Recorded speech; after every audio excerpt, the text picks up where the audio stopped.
to ACC Network College Football, presented by Dr. Pepper. The second ever live college football game here on ACC Network, and here come the Demon Deacons of Wake Forest, hosting an 11-win team from last year, all the way from Logan, Utah, the Aggies of Utah State.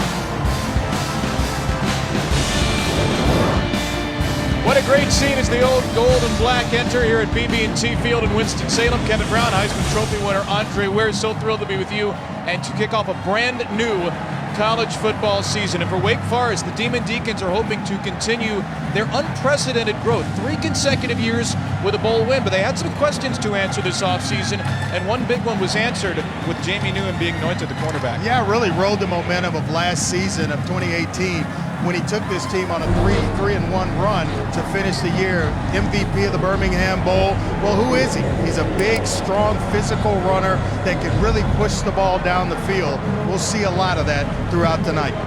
He beat true sophomore Sam Hartman for the starting job, and with both Newman and Hartman, Wake Forest excelled offensively last year. They won their 3rd straight bowl game, edging Memphis in the Birmingham Bowl, and the last 2 seasons have been the 2 best in terms of yards and points per game in Demon Deacon history. Yeah, you look at an offense that can they're really balanced. They can run the football, they can push it down the field with Newman at quarterback. It's an offensive attack that's going to keep you on your heels a little bit throughout the evening. So that's the offense.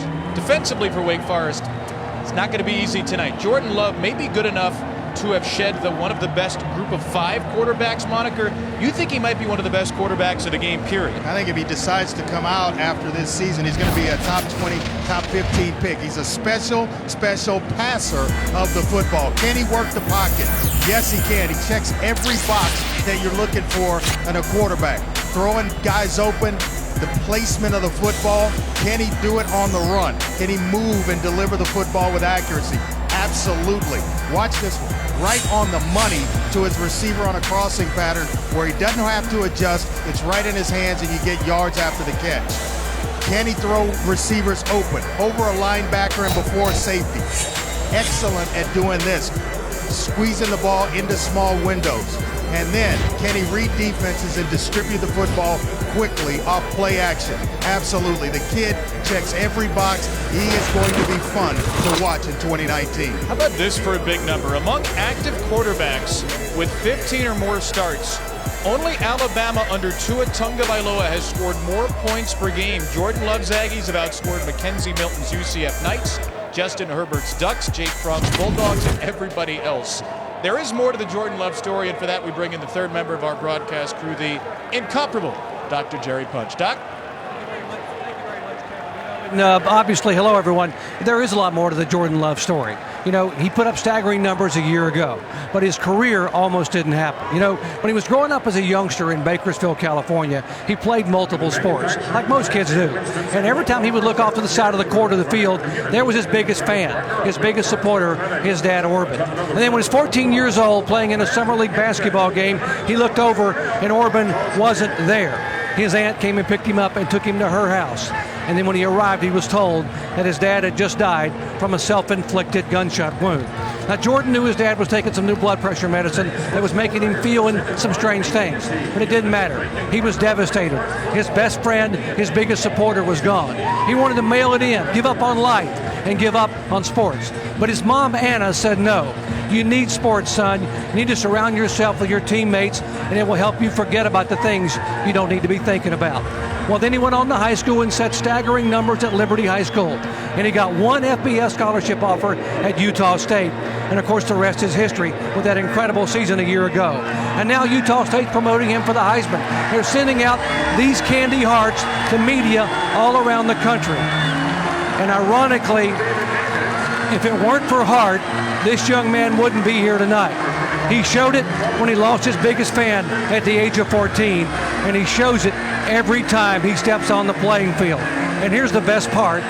We get to see it here tonight. Kevin?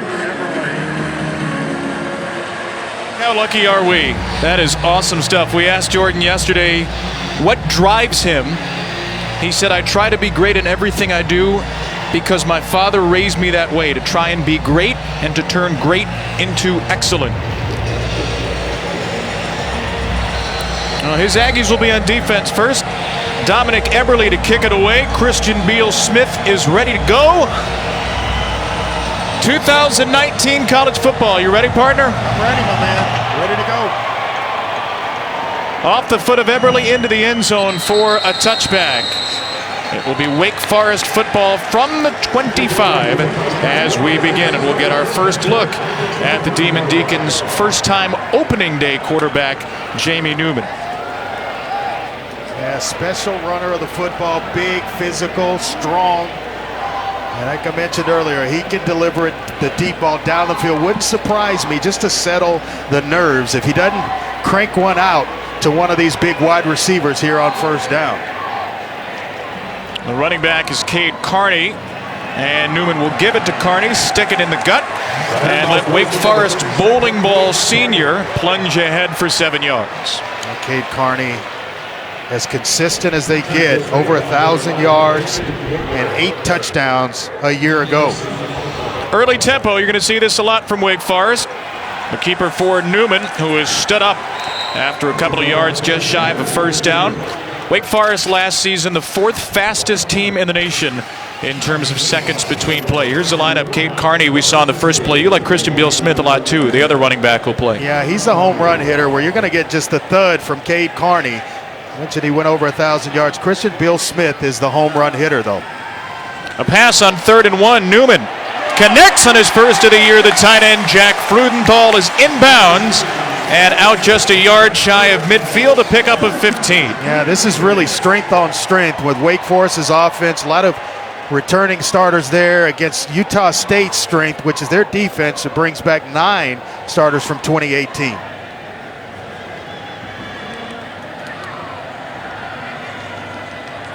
Former walk-on Jack Frudenthal, now a second-year starter to captain with the first reception of the year. Deacons go empty, and Newman takes it up the gut. He's a good runner. There's Frudenthal, the captain, firing up his Demon Deacons pregame right in the center of this offensive huddle. He had the biggest catch of the year for Wake Forest last season. 34-yard touchdown, 30 seconds to go in the upset win at North Carolina State. Got an injured Demon Deacon here. It's Nathan Gilliam, the starting right guard.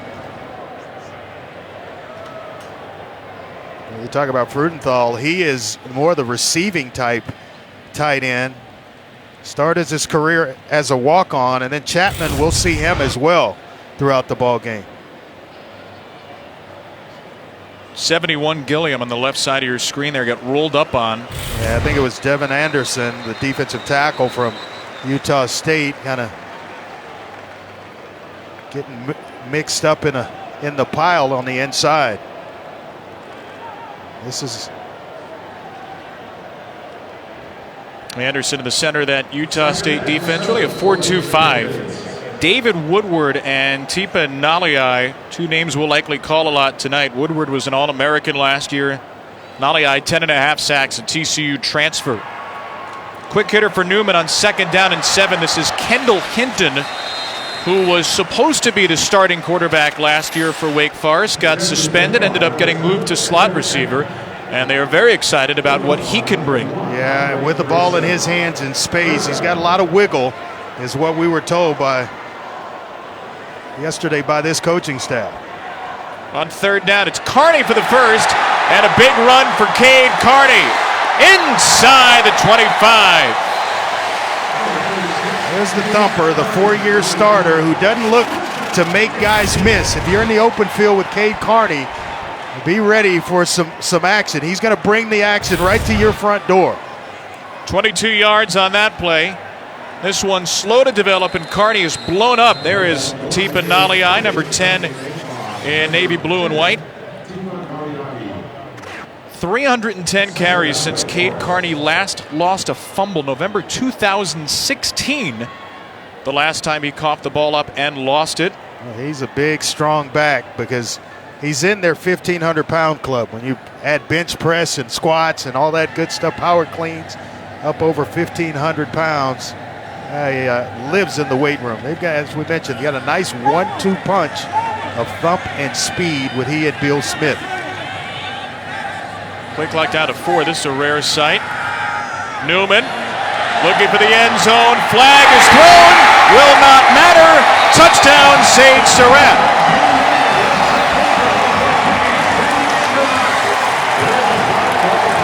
Knew eventually he was going to dial one up. The receiver Scotty Washington at 6'5" and Sage Surratt at 6'3".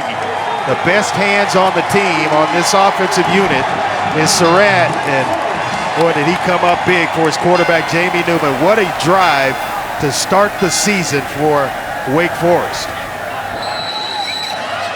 75 yards, 8 plays, and 306.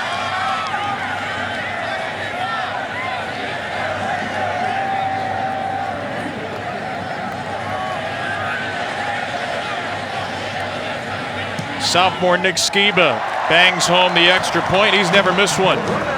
Sage Surratt ended 2018 with a touchdown catch in his final 2 games. He kicks off 2019 with a touchdown on the opening drive.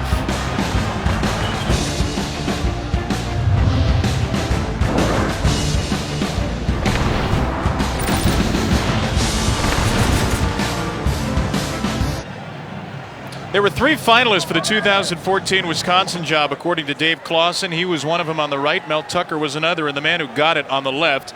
Gary Anderson, who left Utah State, went to Wisconsin, then Oregon State, and he proved that you can indeed come home again. Gary Anderson's second stint as Utah State head coach begins after Matt Wells left to go to Texas Tech. Yeah, and he's trying to match the momentum that Matt Wells built last year, going 11-2.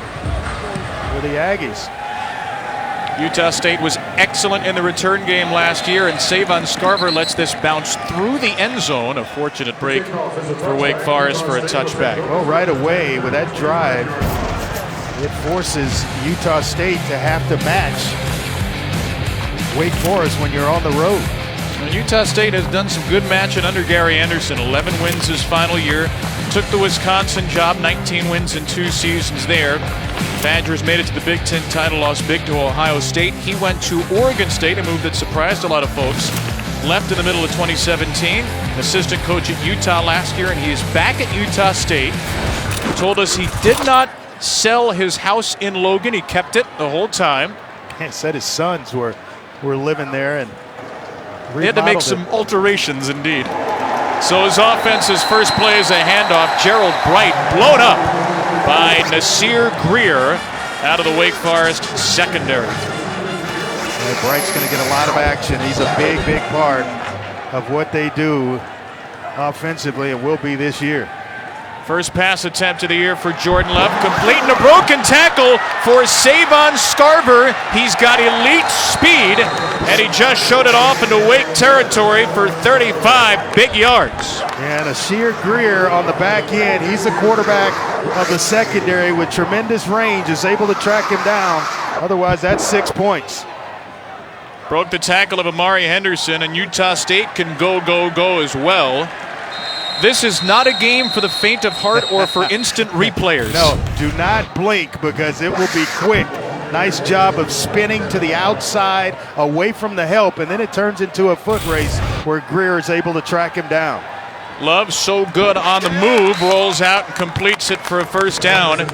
Jordan Nathan, the most experienced receiver of a very inexperienced group. Yeah, he has the best hands on the team, but you are in for a treat with Jordan Love tonight. Love perfect so far, completes another one. Nathan again with a block from inside and a short gain. Just so smooth, the delivery of Jordan Love. Easy release and just great touch of the football when he decides to go over the top. You watch the film and you're just oohing and ahhing after every single throw, and the placement. I think that's what has NFL scouts just really drooling over this young man. Only Oklahoma outscored the Aggies last year nearly 50 a game. Love completes one, the diving catch made by Siosi Mariner, the graduate transfer from Utah. And that's going to be enough for a first down. They're going to move the chains. And what do they do in the red zone here? Love to the sideline and reeled in. There's Mariner again. What a throw and a catch. That's where your receiver, and only your receiver, is going to catch this one. Otherwise, it's going out of bounds. And they worked this throw high and outside in pregame warm-up. It's part of the regimen.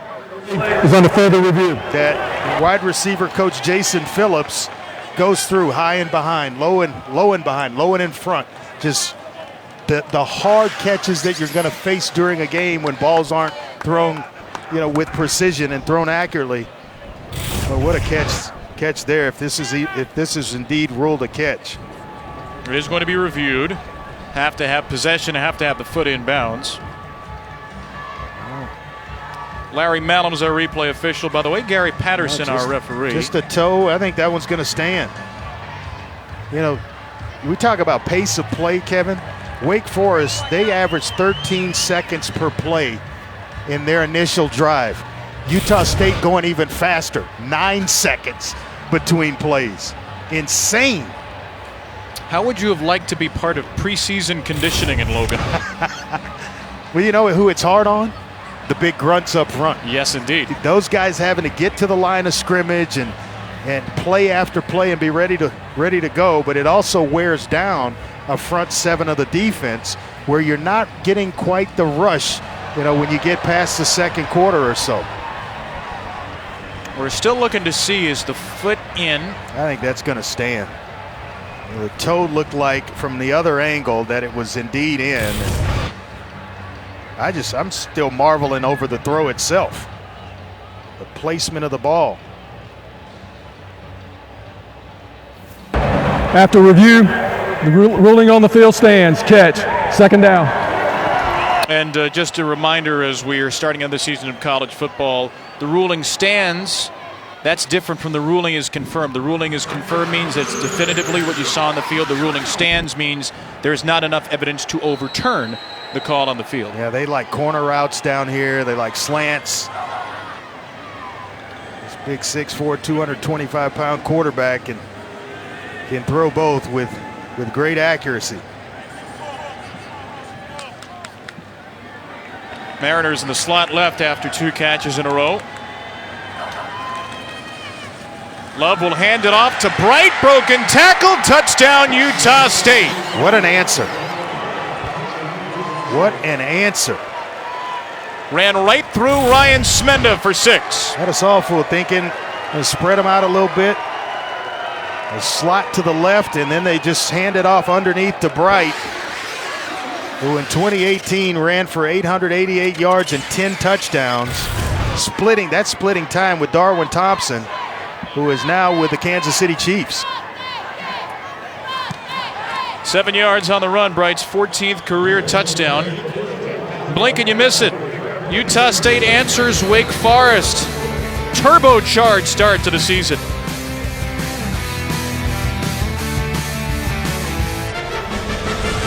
Football is presented by Ice Cold Dr. Pepper, the official drink of Fansville.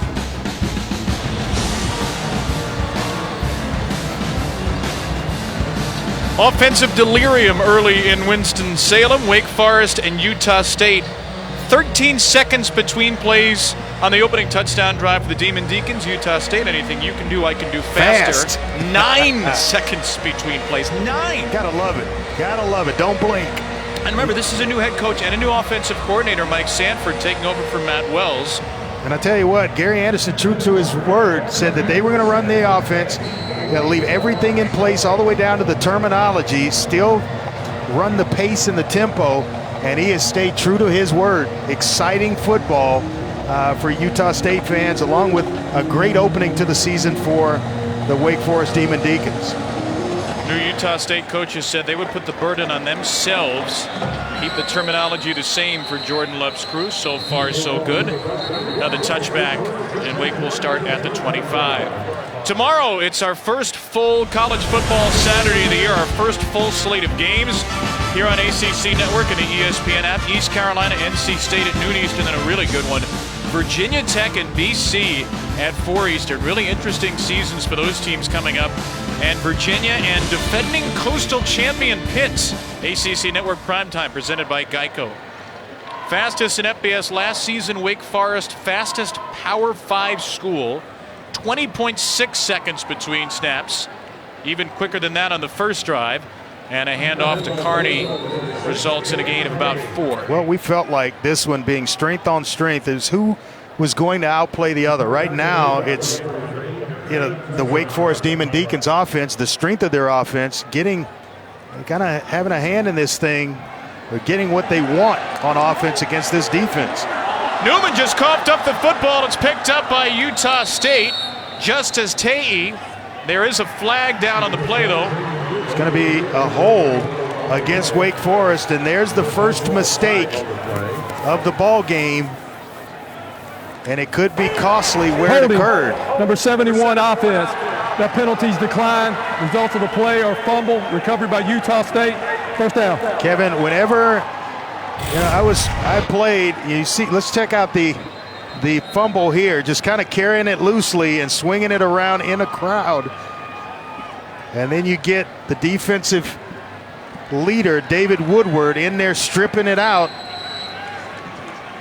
Forced 2 fumbles a year ago, but look for Utah State to maybe go up top. You get the ball here in plus yardage territory. You want to make this team, the defense, pay. They just came off the field, a little bit winded, and they're right back out there. This is where I would dial up something down the field. Tied for the national lead last year with 32 takeaways. The Aggies get their first, and Jordan Love completes his 6th in a row. Caleb Brett, the grad transfer from Utah. Well, the quarterbacks in this game combined 9 for 9 with Newman and Love. Up the middle, this is the first touch for Jalen Warren, who was the nation's junior college offensive player of the year last year at Snow College in Utah. The freshman Trey Rucker takes him down, and here come the Aggies on 3rd and 2. Coaches feel like he has everything they need to be a special player. A little bobble of the football there for Warren, but he gets it, spins through across the 25, and has his first Utah State first down. This has been a nice job of play calling here by Mike Sanford, kind of keeping this Wake defense on its heels. 3rd straight run to Warren. Deacons are ready for it this time.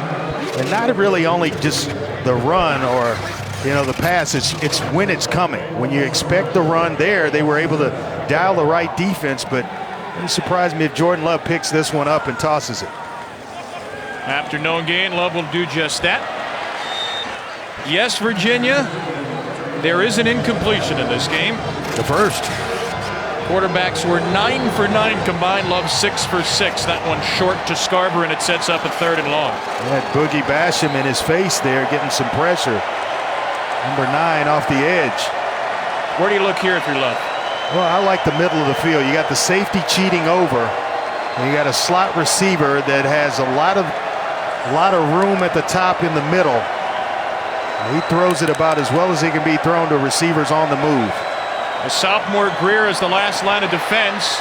Love completes it right near the sticks to Scarborough. He had to come back to get it. And he's marked a yard short. Amari Henderson on the stop, and an early decision for the Aggies. They're leaving the offense on the field. He looked at his tight end in the middle, Caleb Rep, initially, and then came back to the receiver on the backside. Need a yard, give to Warren. He's blown up. He pushes forward. He might have got the first down on the surge. It will depend on the spot. It is going to be close.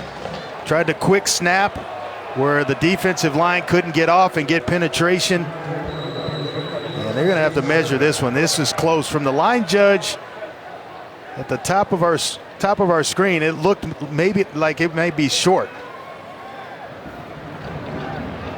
Justin Sternad, Ryan Smenda were in on the hit. That initial left foot had it short, but he may have changed some things here. Nope. Pretty well short. Wake Forest holds up. That's bailing your defense out right there, playing complimentary football. Turnover followed by a turnover on downs. Demon Deacons' much maligned defense last year gets a big-time stop on the edge of the red zone.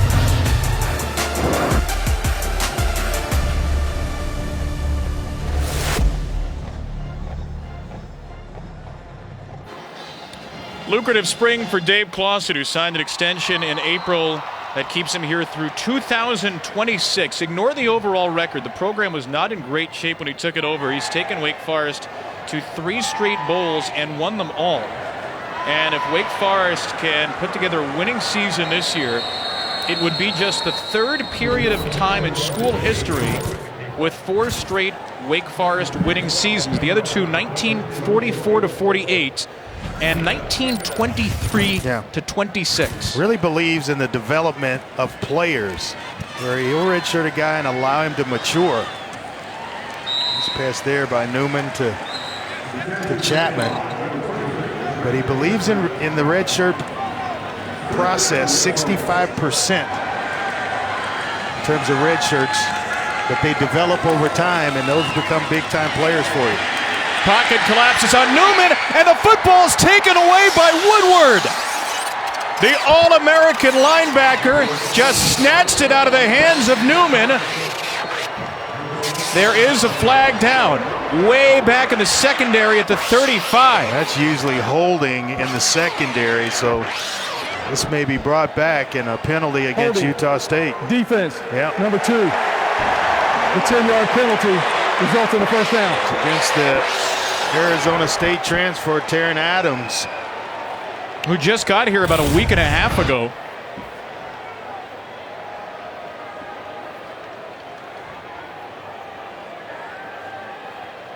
Pulled Sage Surratt to the ground, negating this from Woodward. Well, you see why he was an All-American last year. He's just been around the football. He's made a couple of plays here early in the ball game, and it's unfortunate that that happened with Adams on the back end. Would have been 2 turnovers in a 4-play span for Wake Forest. And the Deacons have new life. The give to Christian Beal-Smith, the number 2 running back, upended.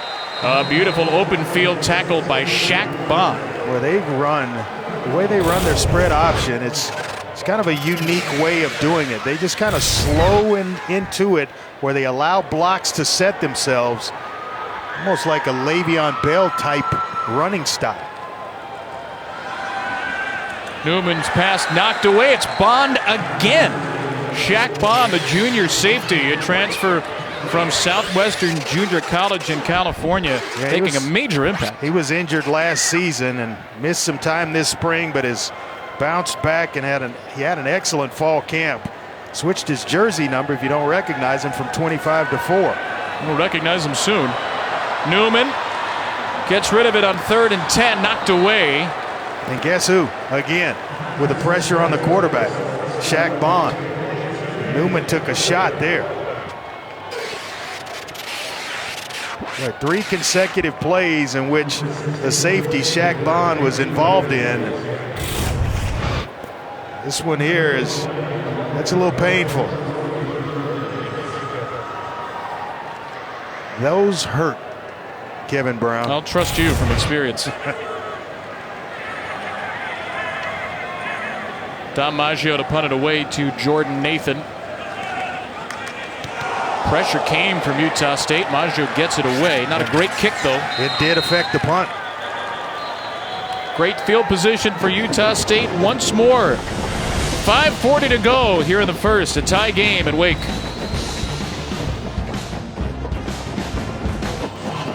3 straight impact plays made by Shaq Bond, who began his career at Lincoln Community College in Illinois playing baseball.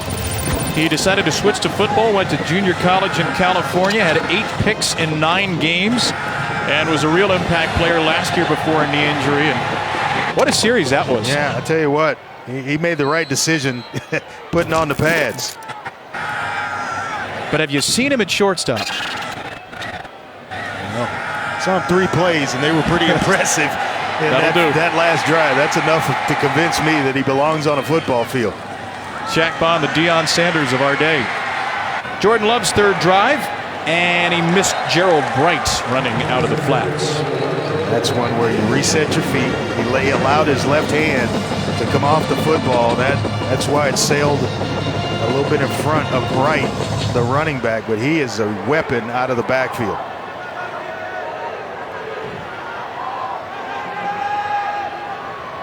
14th career rushing touchdown earlier for the senior Bright out of Pensacola, Florida. He said, I want to get to the NFL this year, so I've got to perform. I want to be a more every down back. And he has it here at a second straight down. Nice pickup, just a couple of yards shy of a first. Excellent speed, excellent quickness. We know about the receiving skills, and he's played 3 positions since arriving on campus. Was a quarterback at one time, moved to slot receiver, and now has found a home at running back. Third down, Love completes it. Immediate stick came from Jasir Taylor, but the catch reeled in by Mariner, his third, and a first down. Well, you start completing a bunch of hitches, you know it's coming after, the hitch and go. At some point when you allow the defense or they start biting up in coverage to cover and take away the hitch, you'll see one of these receivers spin outside. Love will go long, completes it to Mariner inside the 15. There's the shot. You knew it was coming at some point. You're throwing short underneath. The coverage has no choice but to come up, and you hit him on the wheel route. Mariner has been nice in this game. After 27 yards, a flip to the tight end, Carson Terrell, the junior. Now 10-12 here in the first for Jordan Love. What a talent at Utah State that they have at quarterback. Preseason conference offensive player of the year. He'll roll out with it. Love on the run is across the 5-yard line, maybe 2.5 yards shy of a first down. Trey Rucker, the freshman, took him down. A tipped pass from taking down the 10th ranked defense in the country a year ago on the road against Michigan State, and here he is trying to work his magic again against Wake Forest, an ACC opponent. Week 1 last year, they led 31-30 late into the fourth.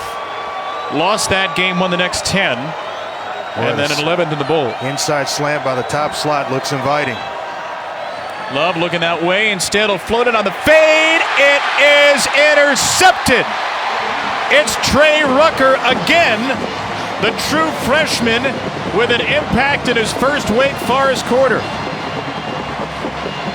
Lyle Hemphill, Wake Forest defensive coordinator, told us, he's going to play a lot today, Trey Rucker. True to his word. Well, they feel like he's got all the goods to be a special player, true freshman, coming up with his first interception of his Demon Deacon career. You see a lot of that throughout that young man's career here in Winston-Salem. Lyle told us that Warren Ruggiero, their offensive coordinator, did not want to see Trey Rucker at all against his offense. They were in preseason. bubbling about him when we got a chance to talk to Coach Hemphill yesterday. So now Cade Carney as Wake Forest gets the football back. And let's go downstairs to Doc Punch for more. Yeah, Demon Deacon running back Cade Carney injured his shoulder on the third day of spring practice. Had shoulder surgery. Was just cleared for contact a week ago. Wasn't sure how much he'd see tonight. So far looks pretty good. And he needs to get that contact. That's a part of his game. What did Warren Ruggiero tell us about Cade Carney? If there's a safety free, he's not going to make a miss. No, he's looking to deliver the punch as opposed to being punched. Third down at 4. Carney stays in as a blocker. He had nobody to block. Gets a chip here. And Newman floats one for a first down. Stephen Claude out across the 40-yard line. A gain of 16. Boy, excellent job by Jamie Newman keeping the play alive. And what I like most about it, what made the play, was his eyes down the field. Some quarterbacks, when you start to scramble, they pull it down to run. His eyes were still down the field, which is why he located his receiver. Eyes down the field the whole way here. And now the redshirt junior Newman will take off. And a pickup of 4 yards. Justice Tae with the hit. Well, that's as good as any run that you can draw up and try to block. When all of a sudden everything spreads itself out. A nice little crease for Jamie Newman. Newman with a late decision to give it to Carney. A hurdle. As we said, he's not making the safety miss. He's just going to run right through him. You got to love that as a Wake Forest fan, as a college football fan. This guy's a throwback. Not going to dodge any contact, breaking tackles, running through guys. A nice run by Carney. Here's Claude again with a broken tackle. Stephen Claude, who had all of 7 career receptions coming into this year, has 2 in a row. Tell you what a first quarter. A couple of turnovers. This Wake Forest defense holding up and turning Utah State away, and then the offense now on the move trying to reward the defense. 20 on the catch after a run of 26. And Carney is upended at the 6-yard line. Kevin, you see that little delay as he feeds it into the breadbasket and just kind of rides Carney into the line of scrimmage. It allows the blocks to really set themselves, and then when Carney takes the football, he is off and running. You don't really see the zone read run quite like that. It's usually a quick read and pull, but they spend a lot of time working that over and over. Injured Utah State player, meanwhile, on a 2nd down and goal. You look at Newman. Why is it that Wake Forest runs that particular version of the zone read? Well, like I said, it's kind of trend setting. You're going to start to see more and more teams. It's why Le'Veon Bell just kind of sits patiently in the backfield, and it allows the blocks to set themselves, and then it's a burst. And you got to have a guy that's willing to engage and be patient enough for the offensive line to really go to work, get up on a guy, on the linebackers. Then once the ball's handed off, you got everybody pretty much taken care of, and it's a clean, nice alley in which to run through. You're looking at Justice Tay, by the way, defensive end, a redshirt junior starter who leaves the field for Utah State. You got Carney split out wide. Already 62 yards on the ground. Came in 174 shy of 2,000 career.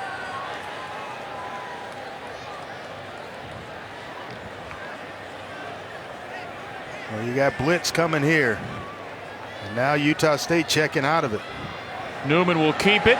Jamie Newman takes a few men to get him down at the 3-yard line. Kevin Metzenheimer, first one there. A little chess game being played here. You got Wake Forest diagnosing the defense. Okay, we're going to call a play, and then Utah State, once the play's called, they're checking their defense, getting to something else, a different look.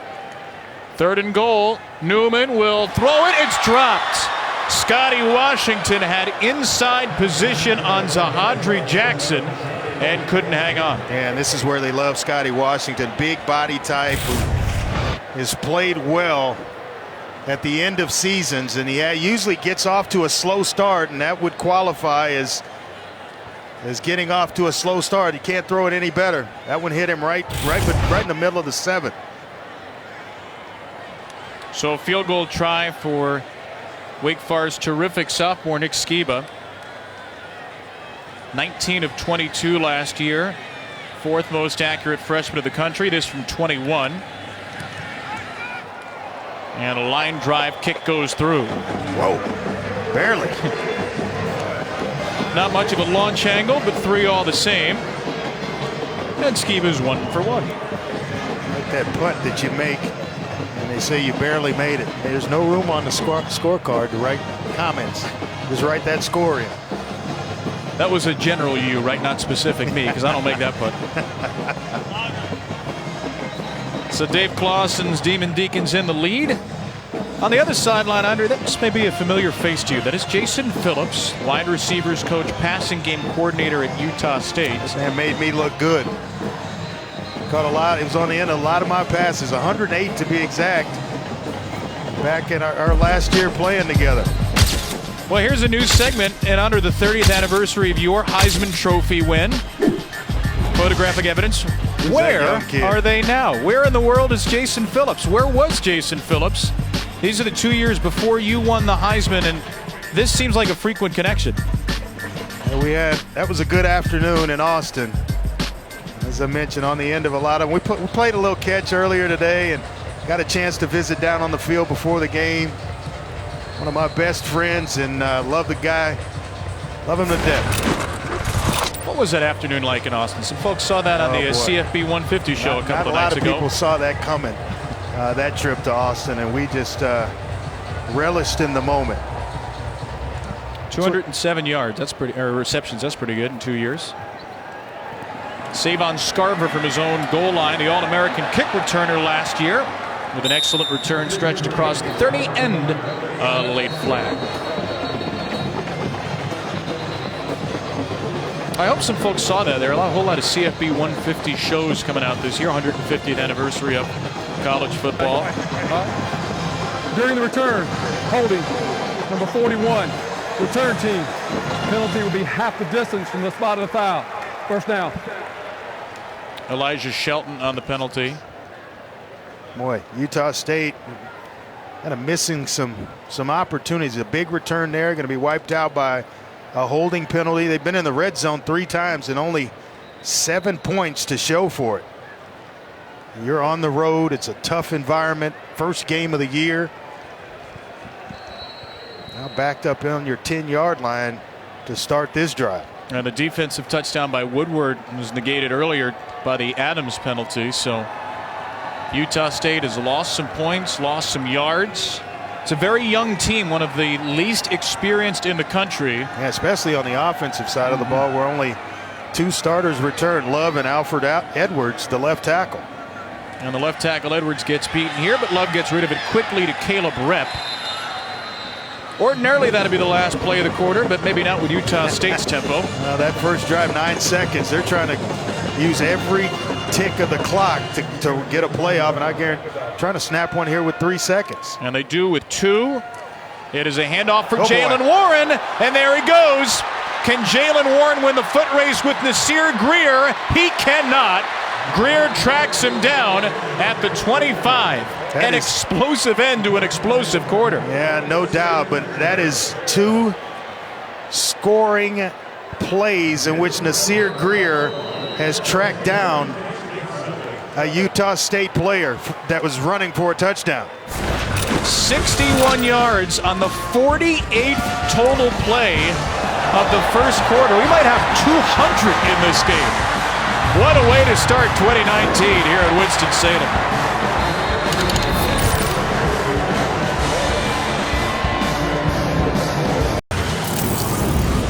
48 total plays, 381 combined yards in an expeditious first 15 minutes. Wake Forest has the lead. Touchdowns for either side. Gerald Bright for Utah State after Jamie Newman connected with Sage Surratt for Wake Forest. In the last play, a 59-yard run officially from Utah State's Jalen Warren, tracked down by Nasir Greer, who's made a couple of touchdowns, saving tackles already. Well, here they are again, getting close to the red zone. They've got to capitalize with a chance to take the lead. Jordan Love will hand it off, and that's going nowhere. And nowhere would have been better. Jasir Taylor with a stop and loss for Jalen Warren. First quarter numbers, Utah State, Wake Forest, 24-24 in terms of total plays. The Aggies had the yardage advantage, but they've been stopped twice in the red zone. Well, they really like Jasir Taylor. Junior is going to play a lot, not only tonight but throughout the season. Excellent cover skills.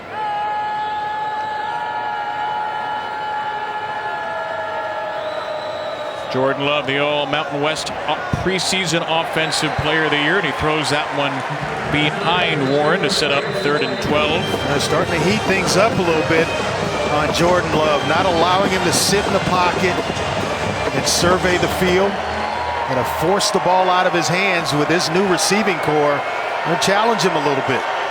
Get on the same page with the quarterback. I'm sorry, after Utah State on the edge of the red zone, you saw the number there. Wake Forest was awful defensively in the red zone last year. 2 for 3 with stops right now, and they're trying to stop the Aggies at the 27. A rush of 4. Love delivers through it. Wow. And it's caught by Nathan. What a throw, what a catch. Touchdown, Utah State. That's just flat out pretty. I mean, the delivery, he just kind of snaps it off. Doesn't pull it back. It's not an elongated delivery. It's nice and quick and compact. Watch the fundamentals here. Stepping up, working the pocket. Nice flick of the wrist, and it hits Nathan right in stride where Jasir Taylor can't even make a play on the football. 6th receiving touchdown of Jordan Nathan's career. He was the only wide receiver returning with 10 catches last season. It's a 5-play, 90-yard drive after the penalty negated a good kick return. Well, we talked about whether or not Jordan Love can check the boxes way back in our open, and that last play just kind of exemplifies exactly what we were talking about. Can he work the pocket? Nice rush on the outside. He steps up, and the ball is out, flick of the wrist, on time and accurate to his receiver, Jordan Nathan, for 6 points. That, my friend, is how you play the position. And I talked to Coach Anderson when we had a chance to visit with him on the phone this week, and I said, hey, how reassuring was it knowing that you were coming back to Logan with a quarterback the caliber of Jordan Love? He says, well, that eases a lot of questions and a lot of tension when you have that answered at the right position. The leadership within your program, and it happens to be the quarterback, whether or not you want it or not. It's on your shoulders, and he has got the right guy pulling the strings at quarterback for him. Gary Anderson said to us, I'm just excited to be on the sidelines when Jordan's to watch him play. Yeah. Eberle's had a holder these last couple of kicks. This is a short one. Grabbed by Kenneth Walker, the freshman. And Walker, the third, is out across the 30. This season, for every field goal, an extra point made by participating universities, Allstate will make a contribution to that university's general scholarship fund. Thank you, Allstate. Dave Clawson's Demon Deacons back on offense. They've run a scant 24 plays in 15 minutes and 56 seconds. Boy, and the pressure just kind of keeps going back and forth, doesn't it? You have an opportunity to get in the end zone. Demon Deacons turn you away. They go up. Now the pressure's back on Wake Forest. Quick hitter Newman to Kendall Hinton. And what we like about it is both teams have been able to answer. Answering scores. Big drive to start the game for Wake Forest. Utah State comes back and answers. A field goal drive, the last possession for Wake Forest. Utah State comes back and answers. Question now is, can Wake Forest answer and put themselves back ahead in this football game? They can move the football. There's no doubt about it. So far, so good. Steve Claude's third catch. He had 4 last year. He has 3 tonight. Newman off play action. A little bit of pressure as he throws, and Washington just dropped another. Oh, boy. Well, and that's exactly what the coaching staff told us yesterday. He has slow starts to the season early, and then at the end of the season, Scotty Washington tends to come on. They want him to start fast and finish fast. Newman all the way here. Fighting hard for an extra yard. Out of the grip of Kevin Metzenheimer. It'll be 3rd and long coming up. I gotta feel like it's at some point that clock's going off, and I'm not getting any more. Let me get to the ground. Don't take any unnecessary hits that are coming, that are coming. Suffered quad, ankle, and shoulder injuries early last year, Newman. Part of the reason Sam Hartman started the year. Yeah, 4 incompletions in this game, and 2 of those have been drops. He's had a nice start to the 2019 season. Where do you look here, 3rd and 8?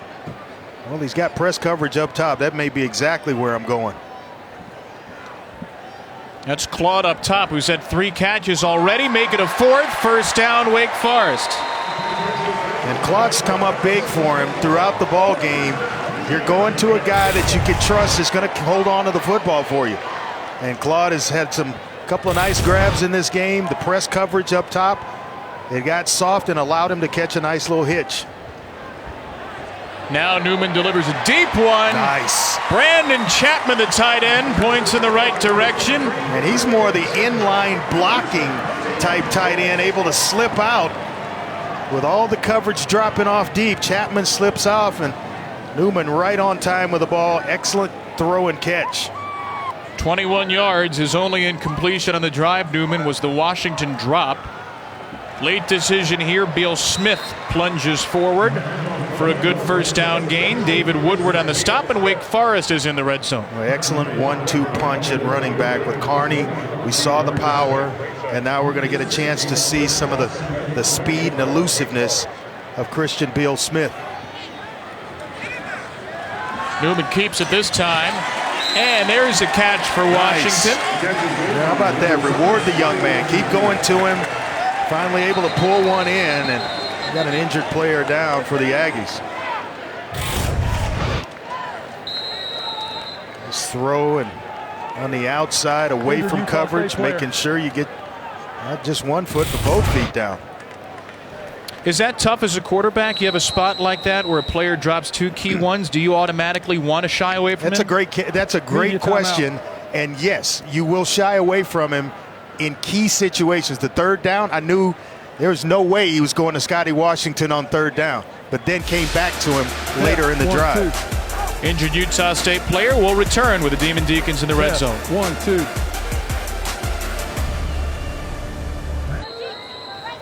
Fualelua, the injured Utah State player, a first down for Wake Forest as we resume from the 12-yard line. Second night of ACC Network football. Here's Christian Beal Smith. Ooh, upended on the hit by the 5'9" senior DJ Williams. Very good cornerback Williams, and 4 receptions last year. And a gain of 5 after the open field tackle.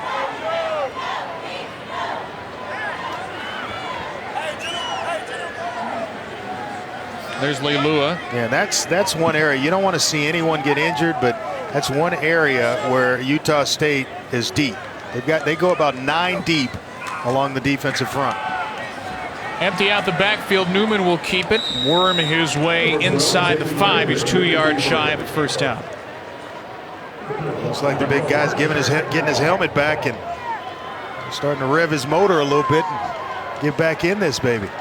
Oklahoma State transfer. Well, he is stout against the run. Wake Forest 4 of 6 on third downs. Newman will give it to Beal Smith. Doesn't need the end zone for a first down here, just needs the 2. And I think he's a little bit short. Yeah, just shy of it. Now decision time for Coach Clausen here. Got to go for this, right? I think so. I mean, you got a big quarterback at Jamie Newman. This quarterback sneak this baby and pick up the first down. And no Leilua in there. 295-pound seniors on the sideline for Utah State. Ooh, a little bit of a late snap there. I don't know. I don't think he got it. I don't either. That was not perfect timing on the snap from the first-year starting center, Zach Taub. When who's unraveling from the bottom? David Woodward, the All-American linebacker, and they won't even measure it. So each team has held up on a fourth down. Wake Forest turns it over on downs at the 3. He tries to push, maybe a jump. Everybody's low.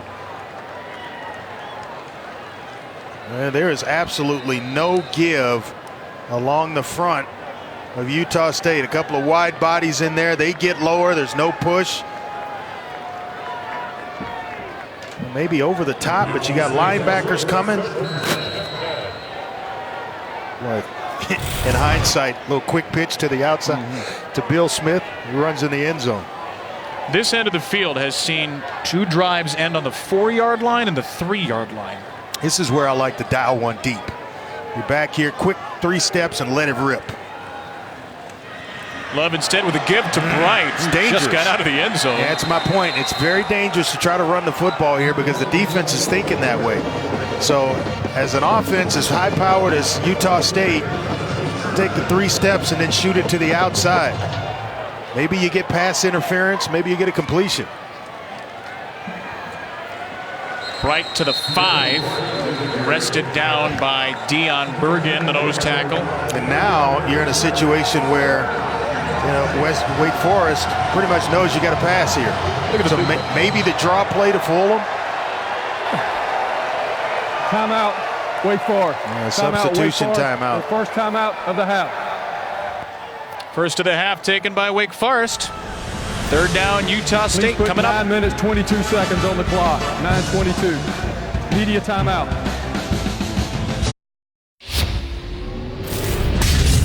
The College Football Playoff lives on ESPN. Back here at Wake Forest, where Utah State leads Wake 14-10, and giving some early Pre-game, first game mistakes in terms of substitutions. You're going to have 10 men on the field as 2 run off at the bottom of your screen. That's left with 10, forcing Dave Clawson to call a timeout or burn one here in the second quarter. Used his first of the quarter. He's got 11 on now for big third down. This could be a real field position turner. No 3 and outs tonight in nearly 21 minutes of game play. That's insane. We've had 65 plays. A lot of production offensively for both teams.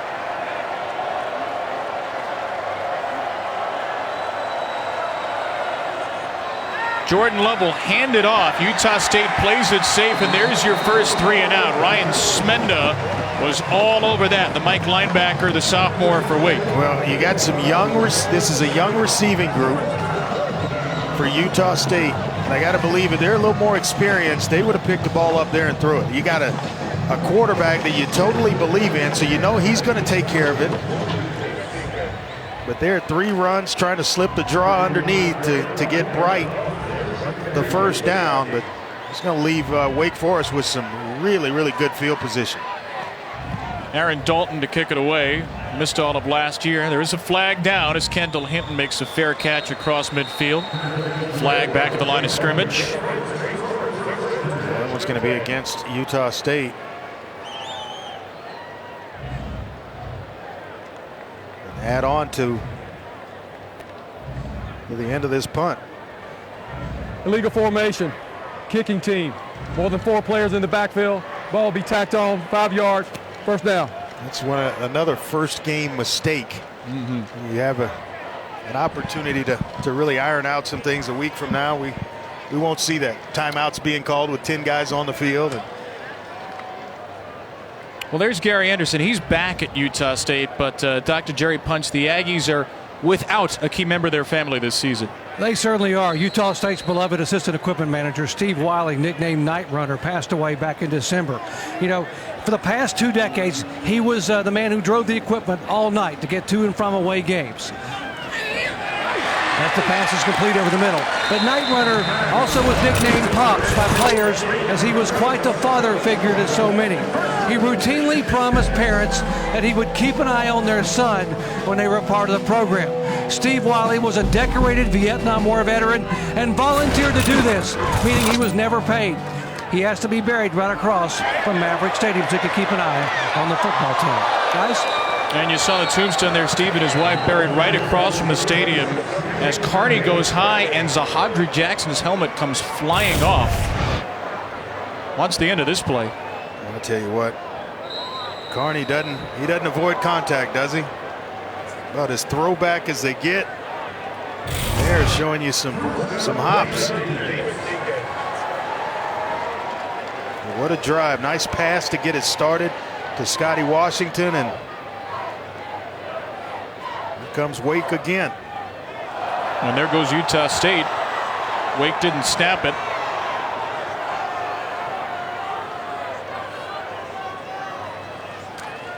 Newman, short over the middle to the 15. That's the tight end Frudenthal, his second catch, a gain of 5. I've been impressed with the game that Jamie Newman's playing. Reading coverage, getting the ball to the open receiver, and then taking care of it. Had 1 fumble, but pretty much is taking care of it. Carney, again, just inviting contact, searching for it. You know what that does? Later in the game, guys aren't as willing to come up and make contact with Cade Carney. 3rd and 1. This time Newman will take it, stick it across the 10. That's a first down. Start to wear on you play after play, and a big guy like that at 5'11", about 215, just keeps bringing it to your front door. Sooner or later, you stop coming outside. Already 14 first downs for Wake Forest. They've run Newman a couple of times out of these empty sets, and now Carney returns to the backfield.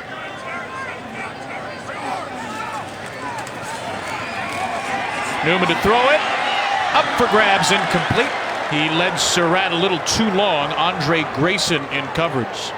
Surratt with 1 touchdown reception. Excellent in the red zone. And they'd love to get Scotty Washington involved as well at 6'5". Another big target, but they're just trying to run a rub play to free up Surratt. Boy, they had a good matchup. Washington on the bottom of the screen, 6'5" against 5'9" DJ Williams. Maybe Utah State saw that, and the Aggies take a timeout. Full timeout. 2nd and goal for Wake Forest on what's become the cursed end zone when we return.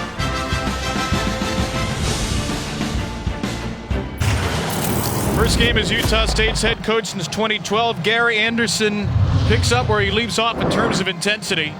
Trying to fire up his defense, which is in a sticky situation right now.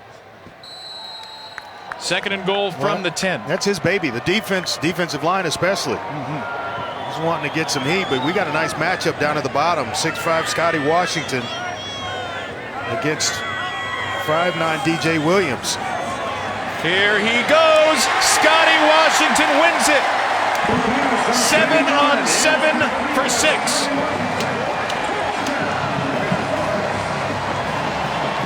Well, you got 6'5" working on 5'9". That is an inviting meal all day long for a quarterback. Throw it up, and Scotty Washington gets great separation off the line, high points the ball, just makes it look easy. How about the roller coaster of emotions for Scotty Washington tonight? He dropped a touchdown. He dropped the next pass thrown to him. That's behind you. It's next play. Next play. Play the next one. Credit to Jamie Newman. Kept coming back to him, and now Scotty's got 3 in a row, and Wake Forest has the lead. This is the matchup we were looking at coming into this game. These are the Utah State starters. And for the top wide receivers for Wake Forest, Washington at 6'5", Surratt at 6'3". Maybe their top 2 guys, and they already made an impact. And where it really shows itself is in the red zone. When you get down close, Surratt made a nice red zone touchdown catch, and then there, Washington, right here, Washington with an excellent move and release off the line of scrimmage. Just set it on the top and allow him to climb the ladder and go get it. Nice job there by Washington to complete the play. That's the start that they want Scotty Washington to have to the 2019 season. And he never had it last year. Just 20 catches. He missed the first couple of games, and he was never really healthy after hurting the shoulder in camp. But Wake Forest fans remember Scotty Washington at the end of 2017. Yeah. 9 catches, $138 in the Belk Bowl. One of their best receivers that year. And the way he feels, the Wake Forest coaches told us they think this is more the 2017 version of Scotty Washington. Good offseason.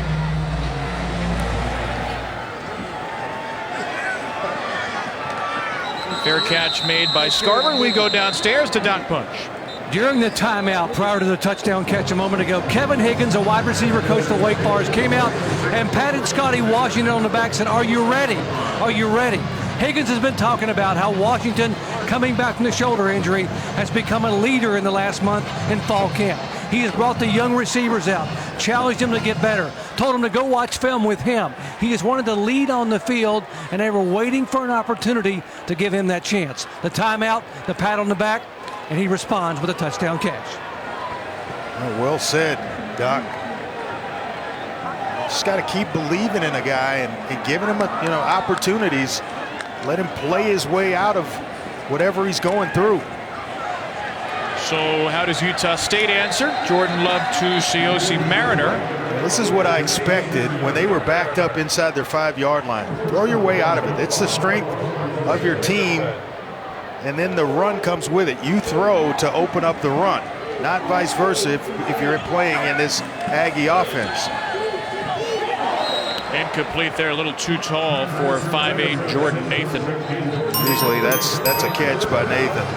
Best hands on this offensive side of the football. Jordan Love on pace for 300 plus, 7 300-yard games last year, and he didn't play in 11 quarters because Utah State won so many blowouts. Something quick on the outside edges. You got it to the short side of the field at the top, a nice little quick hitch. We'll get it. Run play instead for Warren. He is dropped shy of the first down. Rondell Bothroyd, who's starting at defensive tackle because of an injury to Tyler Williams, made the stop. You got to punt it away now. You're well on your side of the 50-yard line, minus territory. But soft coverage up front, up top, and just an unblocked defensive end, able to squeeze down and make a nice play. Wake Forest. That's their second timeout of the half. And Bothroyd with an excellent play off the edge. 30-second timeout.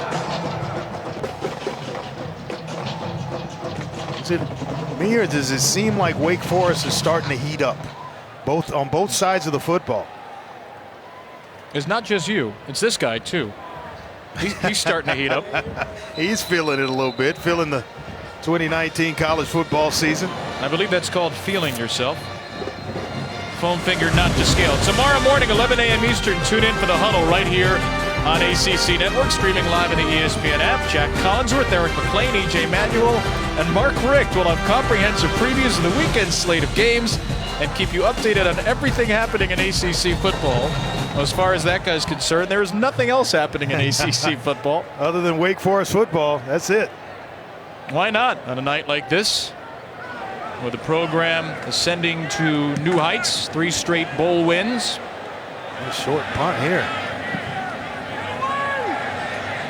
Nice catch there made off the bounce. And we got a stick here. That was grabbed by Hinton in between 6 different players. Whistle dead around the 30 at the 28. A punt of 38 eventually.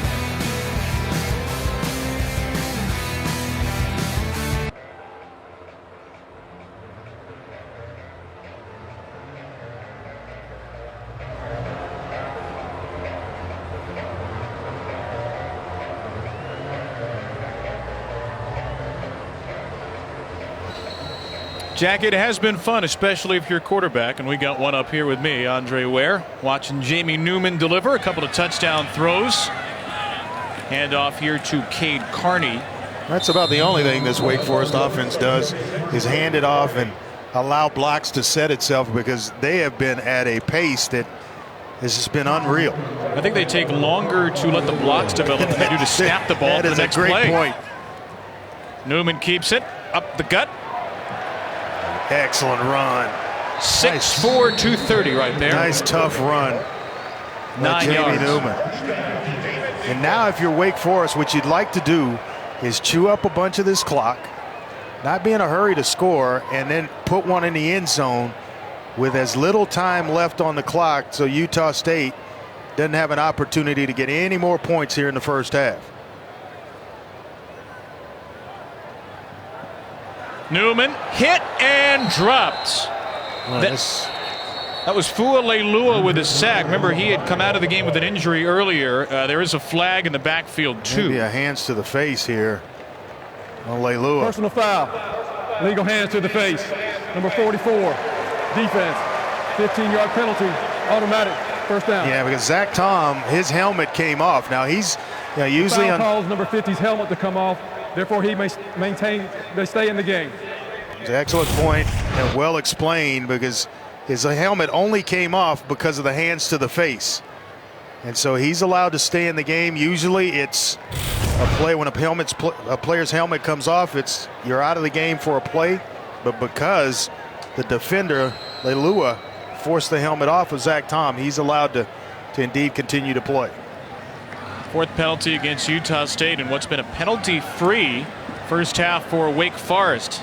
There's David Woodward with another tackle on Cade Carney. How about the game that Woodward's having? I mean, I have been impressed. 6'2", 235, and just playing all over the field. First team All-American last year by Pro Football Focus, which graded him out as the nation's top linebacker. They had him down for just 2 missed tackles in 13 games. He's excellent off the edge. Plays stout against the run. Is good against the pass. Already 12 tackles, on pace for his second career 20-tackle game. Here's Leilua with a legal hit. Newman got close to the line of scrimmage, but a yard shy. 3rd and 11 coming up. Big down here. As I mentioned, you're Wake. You want to score with as little time left because you know how fast Utah State can get the ball in the end zone. They got to take care of things first here on third down. Big cushion at the top. That's Sage Surratt up there. Newman hit as he throws, ball's out. It's picked up by a Wake Forest player. I think that's David Woodward again knocking the ball out. Cade Carney got it. Carney can't block him, and he makes his way right to Newman. That's the second time. The first one was returned for a touchdown, but called back because of a holding penalty in the secondary. This one's going to force a punt and give Utah State some time to put together a drive. I wonder if this play is about to be reviewed. Newman was calling for an incomplete pass. That would save some yardage for Wake Forest. Jamie might be on the phone with the replay official right now. Hey, take a look at that, will you? Well, I think they moved the chains early, and they're just trying to get the chains reset. Let's see if the ball's still in the hand when it's coming forward. It is not. That's a fumble. It won't be reviewed. Fumble. It's taken right off his throwing hand. He's got to feel the pressure and step up a little bit more in the pocket. Feel it coming from the outside. You got to go ahead and push up. Be willing to push up into the pocket away from defenders. Wake will let the play clock bleed. Maggio gets the kick off. And it is a little too long. Downstairs, Dr. Punch. Doc? Guys, pretty special halftime performance coming up here for the folks at BB&T Field. New Wake Forest Athletic Director John Curry has invited the award-winning Red Sea of the Sound Marching Band from Winston-Salem State University. Now, last year, ESPN voted them the #1 band among historically black college and universities among Division II marching bands. They are electric, and they are going to perform at halftime with the Wake Forest Marching Band coming up in about 2 minutes. That is awesome. We will be glued to our seats up here. Who else has been electric? The Utah State was electric their first 4 possessions. 14 points, 9 first downs, 236 yards. The last 2 possessions, not so electric. Just 14 yards, and they have yet to pick up a first down. Love will try to change that on this first play. Lofts it in between coverage to Nathan, who had running room and gets taken down at the 45. That's 25 yards on first down. So much for that for Jordan Love under center. Out of the flats this time, the tight end Carson Terrell with his first catch. That's what I'm talking. We were talking about, Kevin, that you can't leave any time on the clock for this offense. They spread it out, they get it out of their hands quickly, and they can score as fast as anyone. Love with a sidearm slinger there. Broken tackle by Gerald Bright.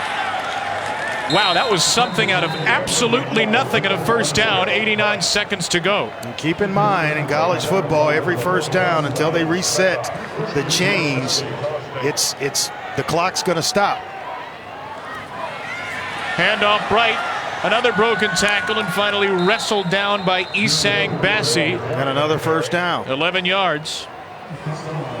Well, Utah State, Andre, led the nation last year in scoring drives under a minute. They're getting close. 29 of them under a minute. Out of the flats again. Bright gets out of bounds at 111.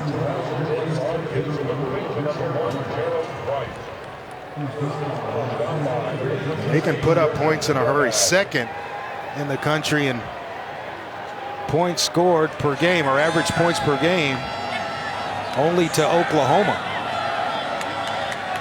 Oklahoma had a pretty good quarterback last year, didn't they? Yeah, they did. And Utah State still got a pretty good one. Fraternity brother. Love. Complete to Nathan. Boy, that is an excellent open field tackle by Nasir Greer. The safety coming up in the open field. If he doesn't make that tackle, when Nathan may be dancing in the end zone. It's the third time we've said that about a Greer tackle today. Big down here for Wake Forest to get themselves off the field. Where's the matchup here for Love? It's the tight end in the slot uncovered, or with a safety way back at the top of the screen. Love will float it for the end zone. It is incomplete. Mariner didn't get a foot down. Well, what a throw. And Mariner makes the catch, but he's ridden out of bounds by the corner Bassey to that side. A lot of scouts think highly of Bassey. Whoa. Oh, man. Did he tap the right foot down? That might be worth a look. That is worth a look. My goodness, that was close. Yeah, they got to take a look at that one. The ruling on the field is an incomplete pass. Previous play is under further I thought review. he was well out of bounds, Kevin, in real time, but you go back and take a look in slow-mo or at the replay, and it looks like the foot just may have contacted the ground just enough.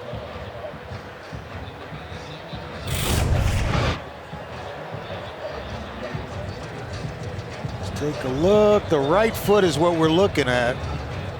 That is close.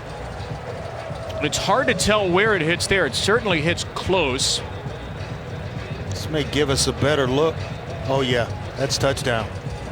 That's touchdown. That right, the toe tap, that's 6 points. And another magical throw by Jordan Love. Bang, right there.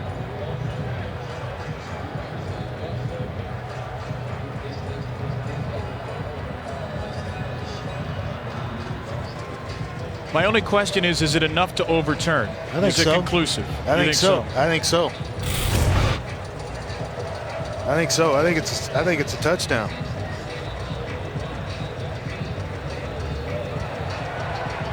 You're not the only one. Yeah, I think it's 6 points.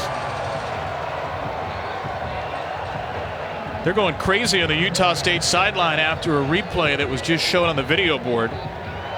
Still waiting for word from our replay official, Larry Malum.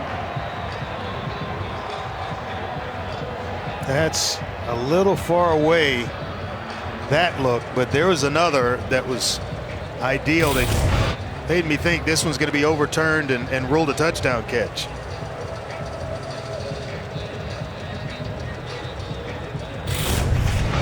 One more look.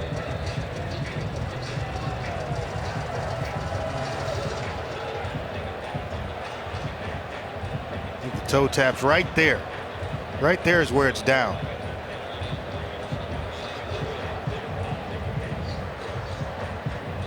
If that's called a touchdown on the field, that's going to stand. My only question is it conclusive enough to overturn? I'm saying yes. And you can see his head go down to see where he is on the field. After further review, it was determined that the receiver's right toe was in bounds. Yeah. Touchdown. Touchdown. It's a great call by the replay officials upstairs. 6 for 6 on this drive was Jordan Love for 69 yards and the 17-yard touchdown toss. And he might be the coolest, calmest guy, Andre, on the Utah State sideline. He's a player. My goodness.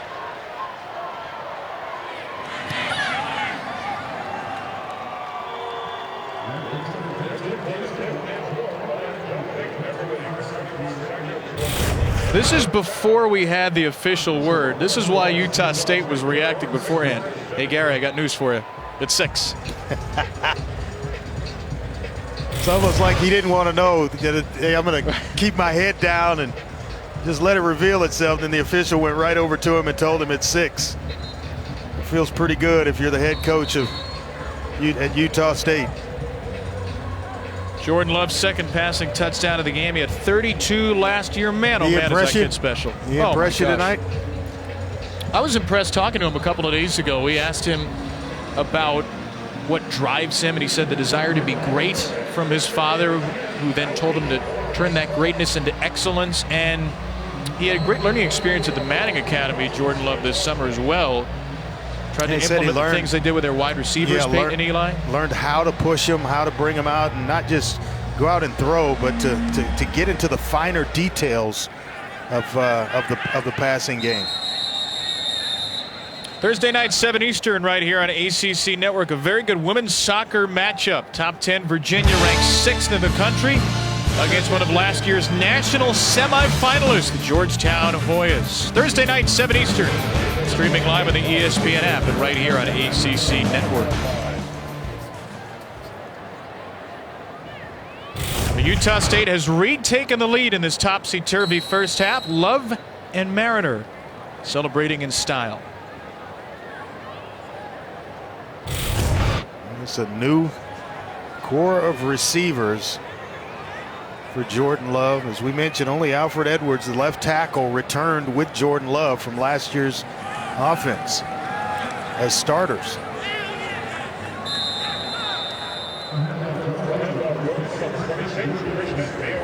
Game clock started late there, but it doesn't look like it's going to matter. Wake Forest, for once, doesn't seem in a hurry. No, you just want to get out of here and not make a mistake on your end of the field where it leads to maybe a turnover and a quick score by Utah State. So they're content to go into halftime just down by 4 with 30 minutes left to play. 2 years ago on this field, Wake Forest won 46-10. The roster's distinctly different here, and a young Utah State team has the lead in a first half featuring 617 yards and 89 plays. Downstairs, Dr. Jerry Punch. Coach, you talked about how dangerous Jordan Love was going to be and how concerned you were. 2 touchdowns, first 4 possessions, and then the 1 at the end of the half. What are your thoughts about the play of your defense? I mean, right now, we're not disrupting him at all. He's able to set his feet, and if you give him time and give those receivers time to get open, he's going to hit balls. So we've got to disrupt him more than we have. Offensively, Jamie Newman's made some pretty good decisions running the ball and throwing it, but he's also let go of the football a couple of times. Yeah, I mean, we're very fortunate that we only have 1 turnover and not 3. Well, thanks, Coach. Thank you. We're at halftime here in Winston-Salem with the Utah State Aggies up 21-17 over the Demon Deacons of Wake Forest. Back to the studio after this.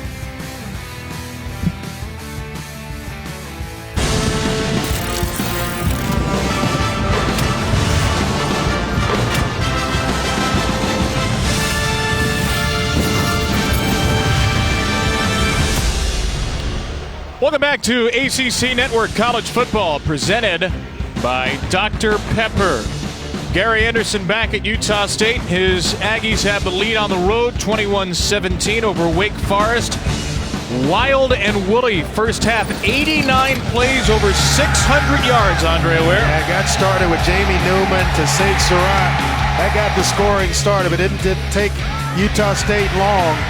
Gerald Bright got himself into the end zone. Then Jordan Love decided to get himself into the party. A nice touchdown pass to Jordan Nathan. Newman came right back to Scotty Washington in a matchup he liked. And then a Sports Center top 10 COC Mariner catch into the half of scoring. A bunch of yards in 89 plays, over 600 yards of total offense combined on 89 plays in just the first half of this one. Allegedly, each team had 2 punts. I certainly don't remember them, but they happened. Defenses have not had their finest hour so far, as to be expected with these up-tempo offenses. This kick is out of bounds right near the pylon and through the end zone for a touchback. Well, Jordan Love, considered one of the top quarterbacks, one of the top quarterback draft prospects, Andre, in the nation. How do you assess his first half? Yeah, I think he threw the ball extremely well to all areas of the field. Outside, along the sidelines, into the interior to the tight ends, along the numbers, pushing the ball down the field, and then with accuracy, stepping up in the pocket over the middle where his receivers catch it, and they can get yards after the catch because it's thrown so accurately. Love's first throw of the half is caught by Gerald Bright. He's immediately dropped behind the line of scrimmage. Loss of a couple. Lucas Masterson in on the play. Loss of 4. Utah State will go up-tempo anyway. 41 plays in a game, 326 yards, about 8 yards per play. Yeah, why slow it down? I mean, go ahead and punch the gas a little, see how much you got under the hood. It's not just the tempo, it's the threat of tempo, these coaches tell us. Getting up to the line quickly. That is dropped. Boy, and I tell you what a throw. Savon Scarver couldn't handle it. That's the right hash throwing a hitch all the way across the field to Scarver, and it was on a frozen rope. That is why NFL scouts just rave about Jordan Love.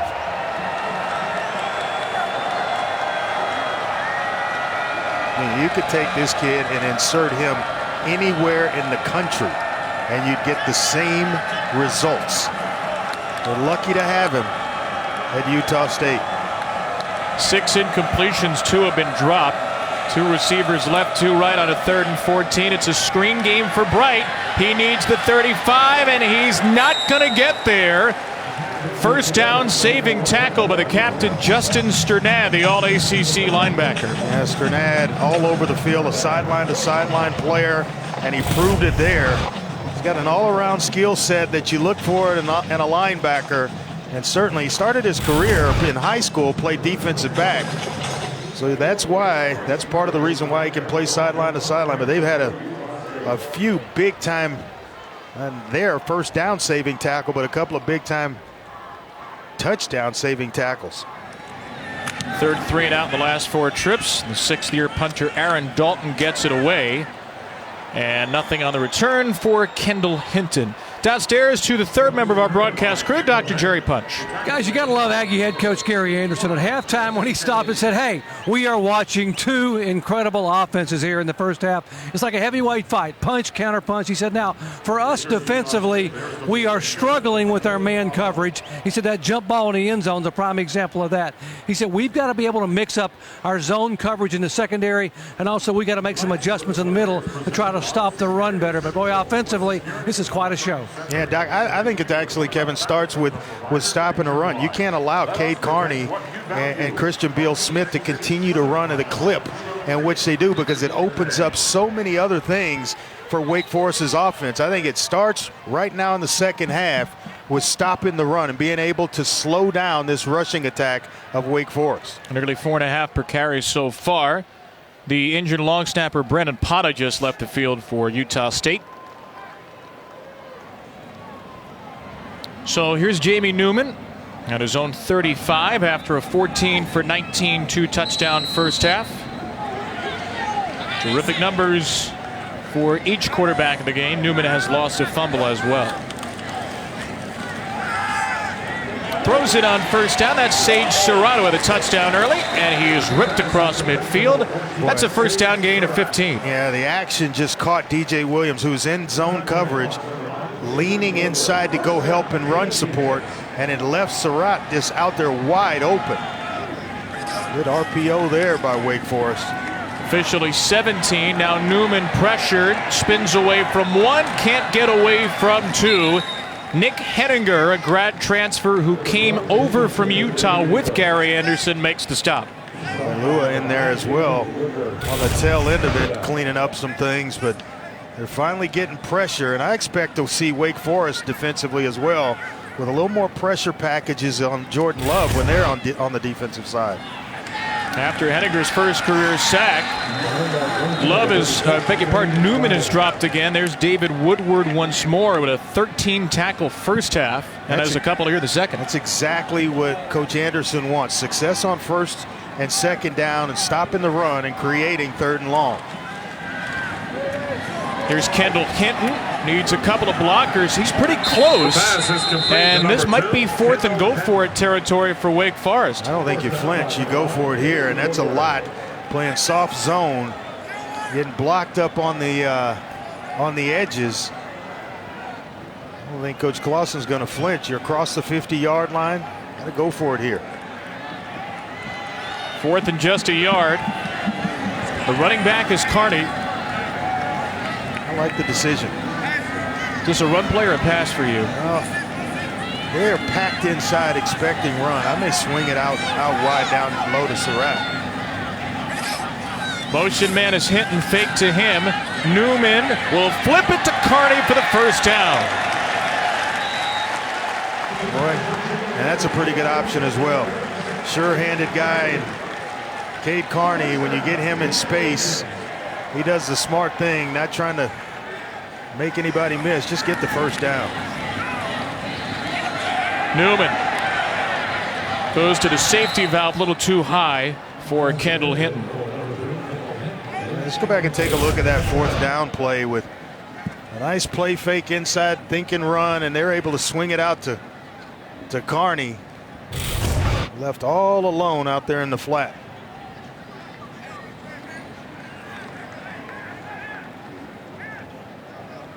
Wake Forest's first returning 1,000-yard rusher since 2005, Cade Carney. Adds his first catch to 77 on the ground.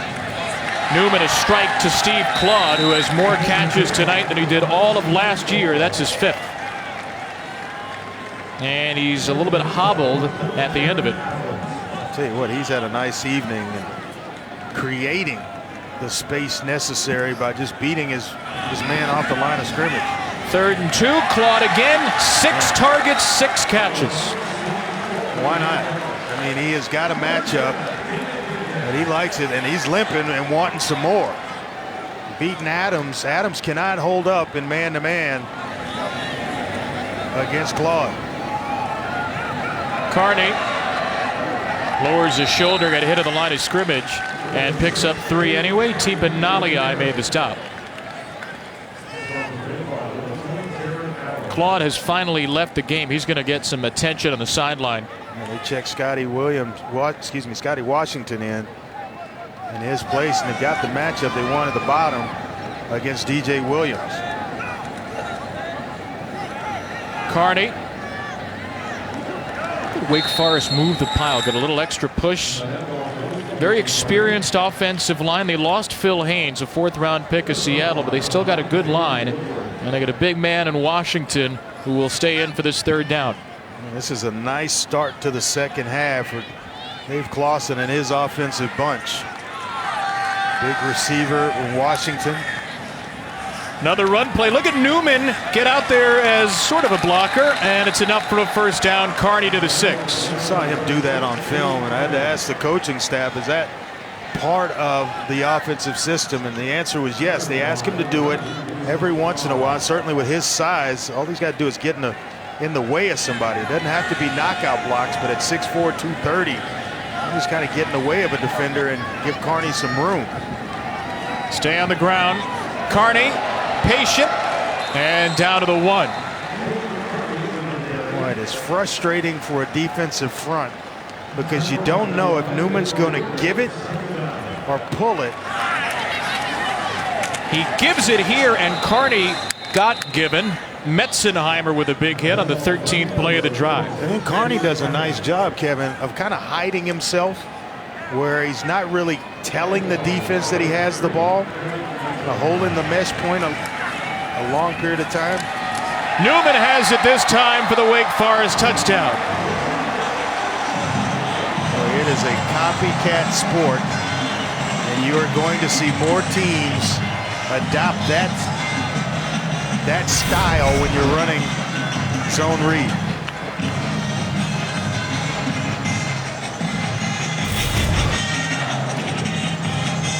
Jamie Newman, 4 scores on the ground last year. He's thrown for 2, he's run for 1, this one from a yard out. And they tag it sometimes with RPOs where Jamie Newman will pull it out of there and spin it outside.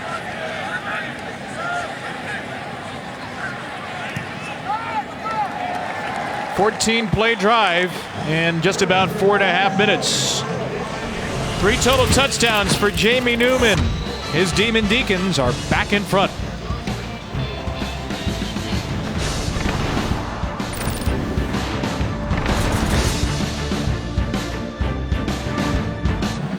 Great moment here at the half in Winston-Salem. The Winston-Salem State University Band, the Red Sea of Sound, played alongside the Wake Forest Band.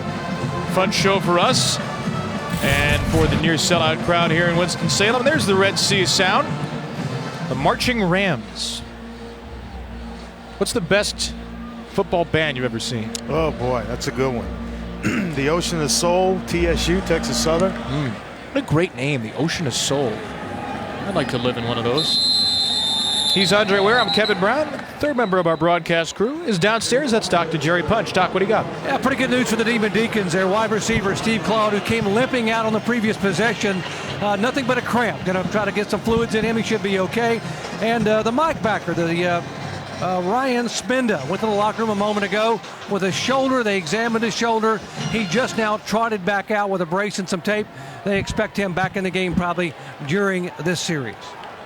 Doc, thank you. He is a doctor, and he did stay at a Hampton Inn last night. Dr. Jerry Punch, our man down on the sidelines. From the 25, Utah State starts its second drive of the half, a completion to Savon Scarver, and a gain of 5 yards. Well, the coaches rave about Jordan Nathan, his blocking ability on the outside, and there he showed it, actually getting Scarver a couple of extra yards just by the block on the outside. Love, should have been intercepted into the midst of Justin Sternad. He is Justin Sternad. Boy, I don't know. Jordan Love sitting there looking right at him and maybe expecting the receiver to cut underneath the linebacker. He goes over the top, and it just left Sternad right there to take it to the house. First things first, though, young man. Big down here. Who's he gone to? Jordan Nathan in most third down situations. Love does not have space. Boogie Basham closed it off. The top pass rusher for the Deeks has his first sack of the year. Lyle Hemphill told us yesterday he is expecting a big year from Boogie Basham. Said if he doesn't come up with 15 sacks this year, he'd be surprised. Athletic enough to play tight end, has the speed of a running back at 6'5", 275 pounds. It's the fourth 3 and out that Wake Forest has forced tonight.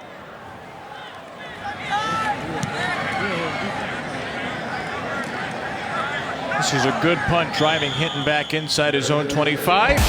Makes the fair catch there for Wake Forest. Arguably the greatest player to ever play at Wake Forest was an All-American here in 1964 by the name of Brian Piccolo. He led the nation in rushing and scoring and was voted Atlantic Coast Conference Player of the Year.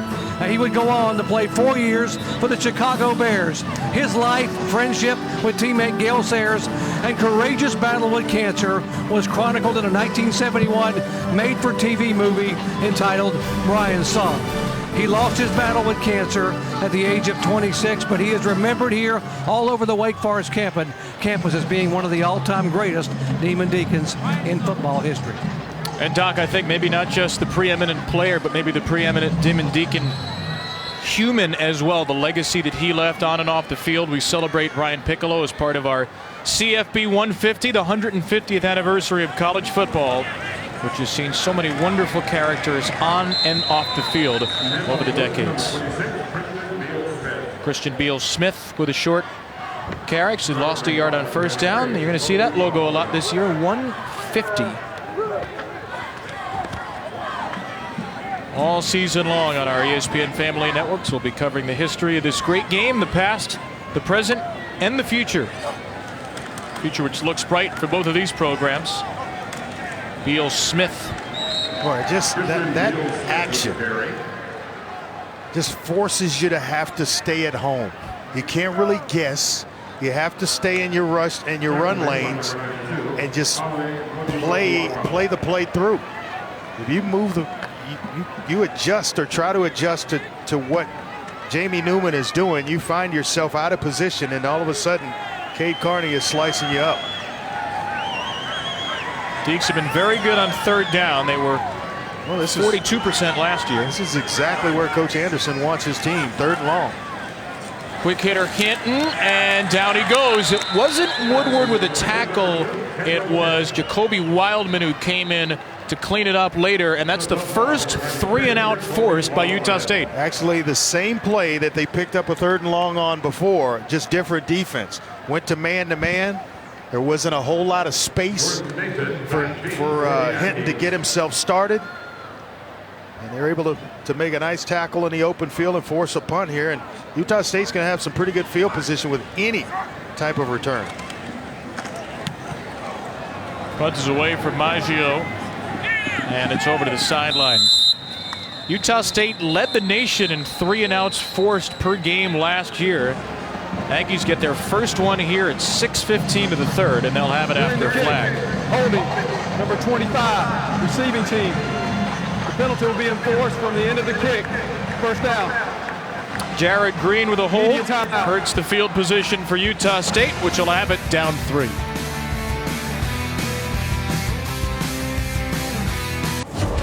Utah State last year dropped the opener at Michigan State by 7, won the next 10. First 10-game win streak in program history. They finished ranked.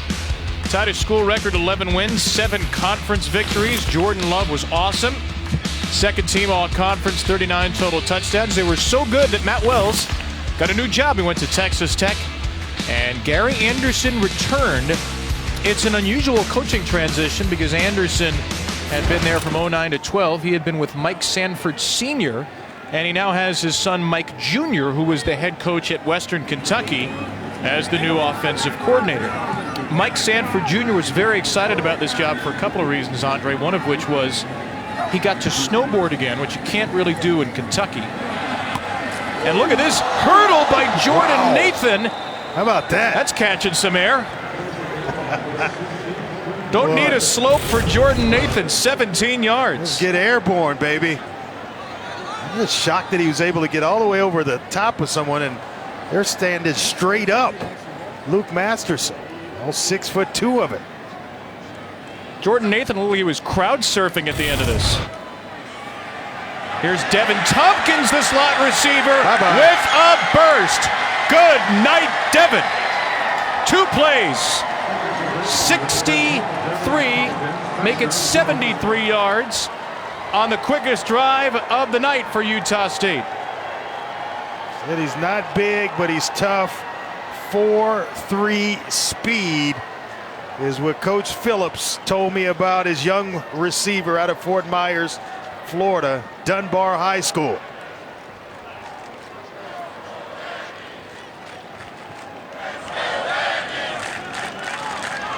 First career touchdown for Tompkins. And the extra point added by Eberle. What a football game. What a football game. With Tompkins hit a nice crease, and it was off to the races. Nobody gonna touch Devin Tompkins as Utah State retakes the lead.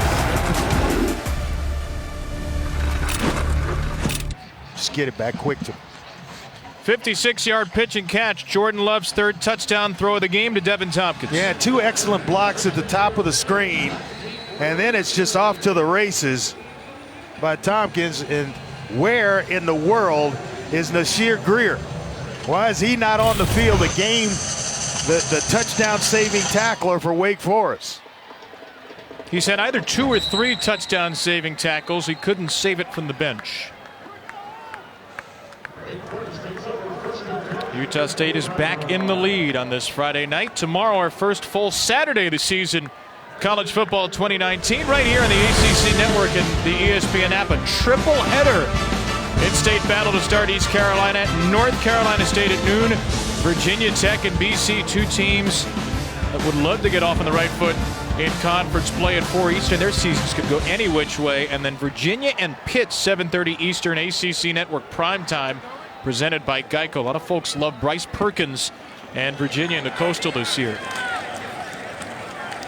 Jamie Newman with a very late pullout, and that pass a little behind Sage Surratt. Nice inside slant route, and it's just thrown behind him. They get good pressure in the face of Jamie Newman, which I think they're going to start mixing this thing up defensively a little bit. Newman for Hinton, makes a man miss. Kendall Hinton, so slithery. He could be the first Wake Forest player, Andre, with a touchdown in 5 years if he scores this year. Yeah, making the move this year from quarterback to slot receiver full time. And Justice Tae is injured, second time he's been down for Utah State. Kendall Hinton, he's taken over for Greg Dortch, who is with the now with the New York Jets. But they need a playmaker at that spot, and they feel like he's got enough shiftiness. The hands have come along, and the route running, he's matured in that area as well, and had a good spring and fall camp to where they feel confident that he is the guy to take over. Warren Ruggiero told us yesterday Kendall Hinton was thinking about joining the transfer portal last year. Yeah. He had been suspended at the start of the year, was maybe going to be the starting quarterback. They couldn't make him a slot receiver, which the coaches wanted to do because of the injury to Newman, then the injury to Sam Hartman. He had to be the backup quarterback most of the year when he returned. Finally, at the end of the season, he got to play slot full time, and he had 3 big catches in their win in the Birmingham Bowl. Full off season has done him wonders. He's already grabbed 5 catches, 7 targets today. Here's a sneak on 3rd and 1. Newman plows ahead for 2 and a first. It's just hard to stop. I know that earlier they were able to get low and turn him away, but with that frame at 6'4", 230, quarterback sneak is almost a given. Pressure in his face. Newman gets away from Woodward, and Washington drops another. He's made some great catches and he's let a couple get away from him. That's just concentration, seeing it into your hands and tucking it away. 3 big drops tonight for Scotty Washington. Newman all the way. Devon Anderson's in there, the defensive tackle from Baltimore. And you got an injured Utah State defender down. And it is Anderson who is in on the tackle. Dodge City Community College transfer.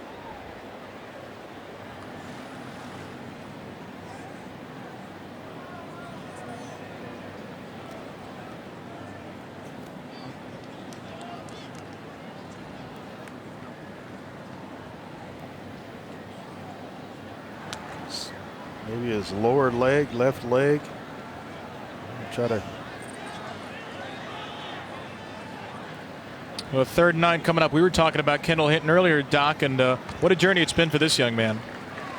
Yeah, Kendall Hinton, we talked about the fact that he was suspended and almost off the team. He had to sit in his own room a year ago and watch these first 3 games on television.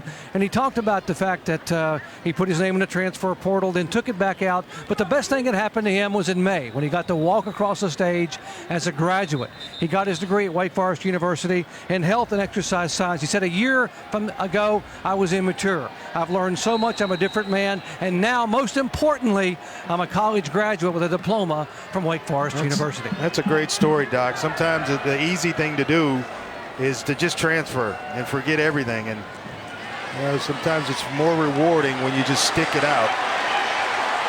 Sage Surratt on a 3rd and 9 as a first down for Wake Forest. He was going to be stopped short. He got away from a couple of Utah State players for 15. Well, he was wrapped up early, and I thought the play was going to be cut short, and he just kept plowing forward.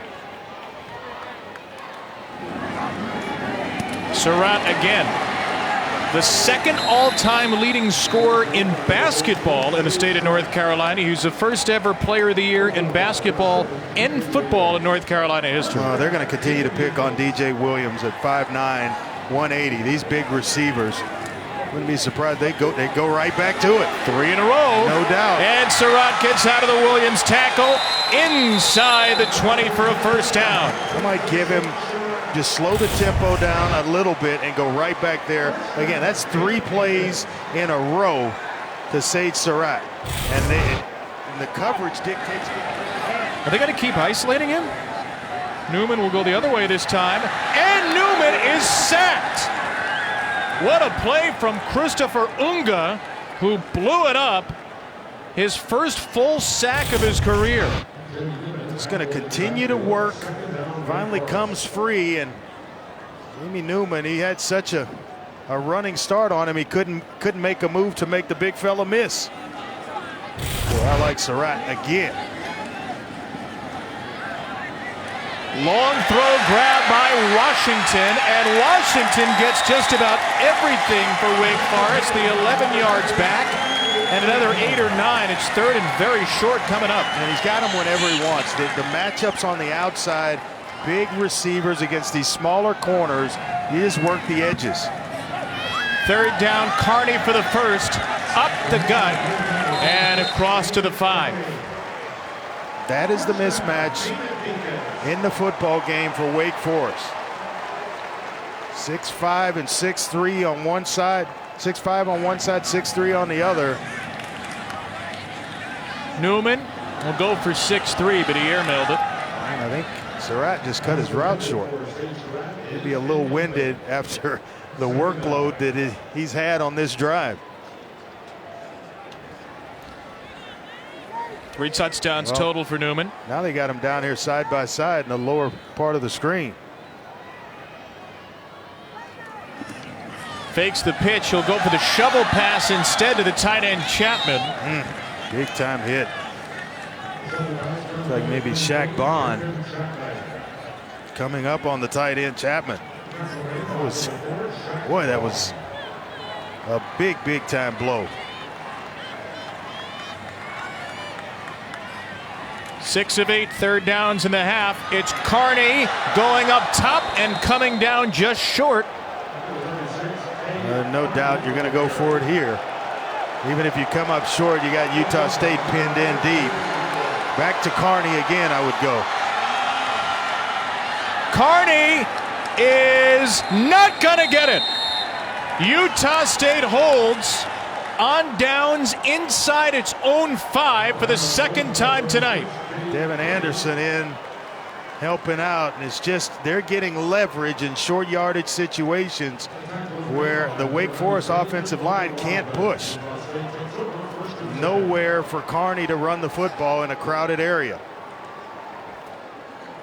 Jacoby Wildman helped out as well, the grad transfer from Logan for the 4th down stop. Look at the push that Utah State gets to turn Carney sideways, and once the momentum is stymied, the play is pretty much over.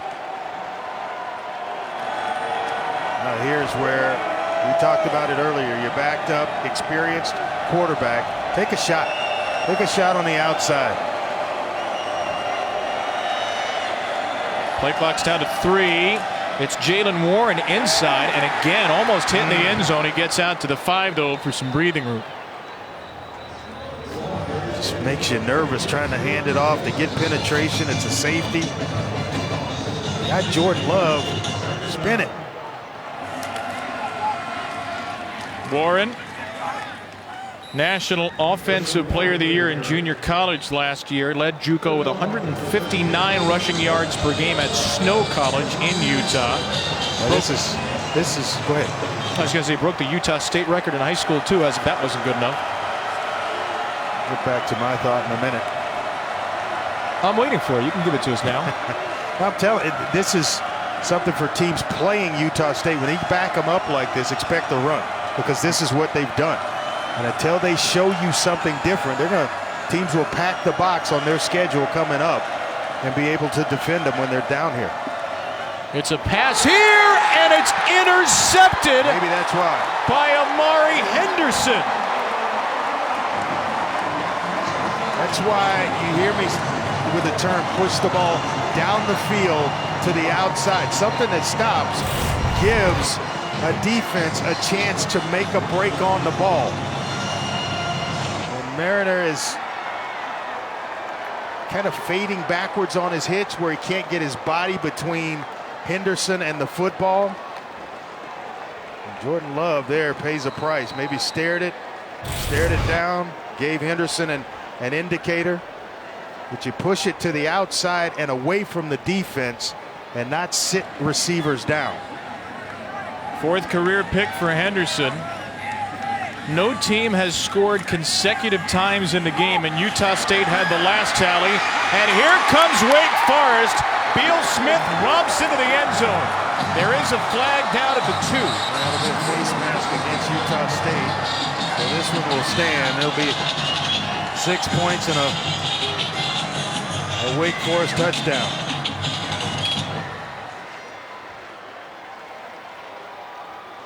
What a turn of events. Personal foul, face mask, number 3, defense. That penalty will be enforced on the kickoff. Touchdown. Then you get yourself in a situation, Kevin, where the defense knows you're going to throw the football, so they're sitting on it. You run a route that essentially brings Amari Henderson to the party, but Bill Smith made him pay in one play. First career touchdown for the hometown kid, Christian Beal Smith, the redshirt sophomore. Coaches called him an electric mover. Coaches were right. Back and forth we go. The seesaw tilts in the direction of the old gold and black.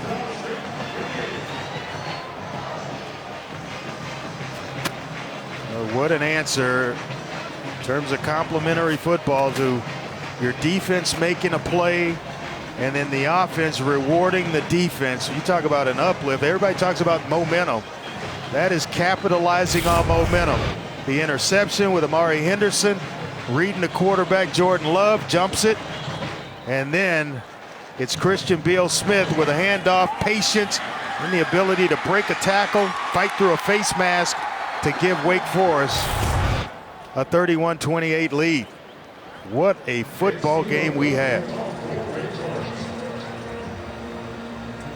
Wake Forest scored first. Utah State answered. Wake Forest kicked a field goal. Utah State kicked a touchdown. Back and forth we've gone. Neither team has consecutive scores.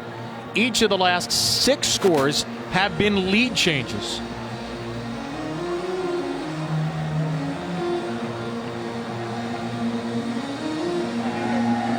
Kick is from the 50 after the face mask penalty, and this will sail out of the end zone. Utah State starts at the 25. Thursday night, 7 Eastern. Top 13 women's soccer matchup. Georgetown made the Final Four last year. 6th-ranked Virginia has been one of the national powers the last few seasons. They'll tangle right here on ACC Network and the ESPN app at 7 Eastern. Scheduled to have more than 400 live events over the calendar year on ACC Network. This is our second college football game. Last night, the defending champions Clemson took care of business against Georgia Tech. Yeah, did they? I think Georgia Tech's going to need a little time to transition out of option football to what they want to become. Jordan Love, first play after the interception, sails it up for the running back Warren, and that's incomplete. Good coverage from Luke Masterson down the field. A versatile player who's played just about everywhere. They use him on the edge, they use him inside. Good all-around football player, just a junior. Love. That was not caught. It didn't look like for Mariner. No, it is caught indeed. There was a juggle there. Mariner catches just about everything thrown his way. And you think Jordan Love's going to flinch after throwing that interception that led to a touchdown? Look at that. Look at the placement of that ball. That was a 19-yard catch. That was some grab by Mariner. 7 for 94 and a touchdown in his Utah State debut. Now Love goes up top, little 2 up top. And there's a flag thrown. It was Carson Terrell, the coverage from Henderson, who just had the interception. Yeah, maybe a little hold on the back end. Maybe the first penalty of the game against Wake Forest. Pass interference. Offense. Oh, wow. Maybe not. 15-yard penalty. Repeat second down. Almost 3 complete. Repeat first down. Yeah, the arms are extended. That's kind of easy. Working against Masterson, the linebacker. Savon Scarver penalized. Well, you usually see that when you're throwing bubble screens or something quick, but not routes that are taking place down the field.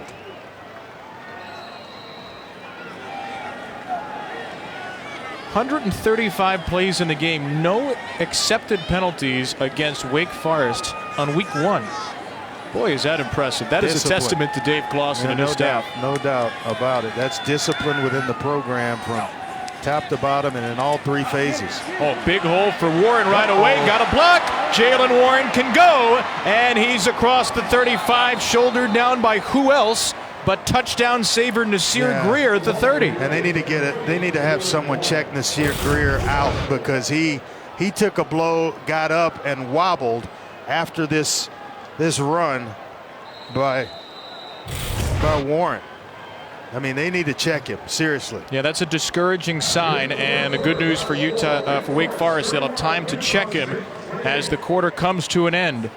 A 43-yard run by Warren. We've had 6 lead changes in a row. Are we on the brink of a 7th? Come on back, find out.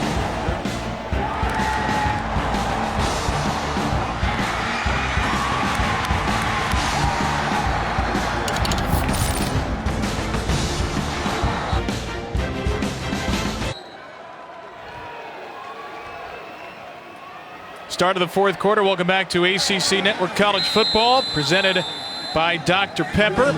Kevin Brown, Andre Ware, Dr. Jerry Punch. Utah State on the move with Devin Tompkins making the grab. We have been glutted with offensive football tonight. 136 total plays, 8 touchdowns. The last 6 scores have changed the lead.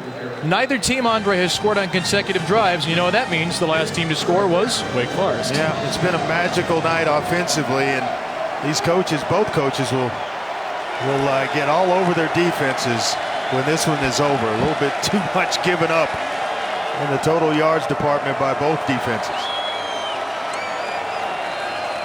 Jordan Love and Utah State yet to convert. We're enjoying a 3rd down and a half. We're enjoying this. Is awesome. You never know how much you miss college football until you're back at a game like this, right? Love, 3rd and 6, clean pocket, a strike. It's Caleb Rebb, the grad transfer from Utah. What a 1st throw. and goal coming up. Boy, what a throw. Threw one at the end of the 3rd quarter along the sidelines, and then that one inside to Rebb. It's a handoff here. It's a touchdown for Jalen Warren. And just like that, Utah State doesn't flinch. Jordan Love's working the pocket, finds his big tight end, Kalen Rebb, the grad transfer from Utah, and they're going to top it off with Jalen Warren getting himself into the end zone. A big run of in his own right. What better way to finish it off than to get yourself into the end zone? Boy, don't you have a feeling we're going to see a lot of Jalen Warren this year for Utah State? I thought Bright would be, Gerald Bright would be a big part of the game plan tonight, but it's turned out to be the junior Jalen Warren from Snow College. Bright's 8 carries for 34 yards. Warren's 12 for $121 right now. His first touchdown at the FBS level. He broke the state record in Utah with 3,099 rushing yards as a senior, and he's got a touchdown here. I like what he's doing right there, going over and thanking the big grunts, the guys that make it happen up front. You know what? They'll fight for him. They know he's in the huddle. Hey, this guy gets us some recognition. Let's continue to fight for him a little bit. I love that type of stuff.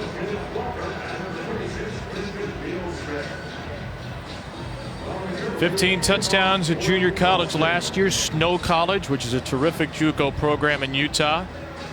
Josh Heupel, Heisman Trophy winner, UCF coach, out of Snow College, among others. Average touchdown drive for Utah State tonight, 96 seconds. That's a punk song right there.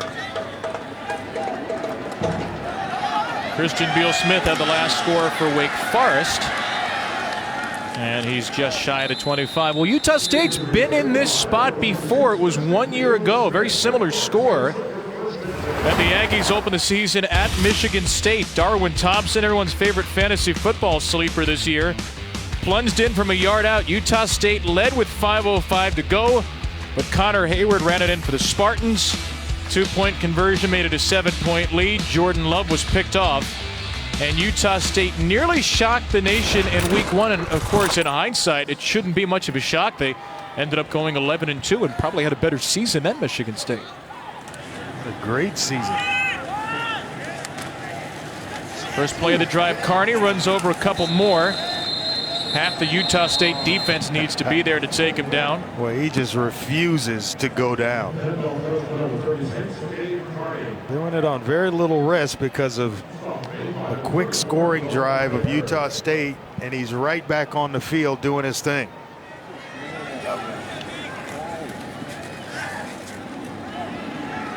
Newman right to the marker, and Surratt. That should be good for a first down or close to it. And I just think Newman can get that whenever he wants it, whether it's Scotty Washington or Stephen Claude or Sage Surratt. Those big receivers on the outside. The corners are now playing a little bit softer. It's much easier to get the quicks on the outside because of the respect being given. It's actually a little bit short on that play. Wake Forest been terrific on third downs, as you see. 3rd and a yard. Newman. Oh, Utah State was all over this play. They were ready. And Newman is blown up by Nick Henninger, who had a sack earlier in the game and delivers the knockout blow on 3rd down here. Well, Utah State's expecting it. Look at all the bodies in the box to play the run. There's 7 in the box to play the run. They're playing tight man-to-man on the outside to try to force a quick throw or allow for the pressure inside to get to Newman if they were to pick it up and throw it, and they've got enough bodies to play the run perfectly as they did there.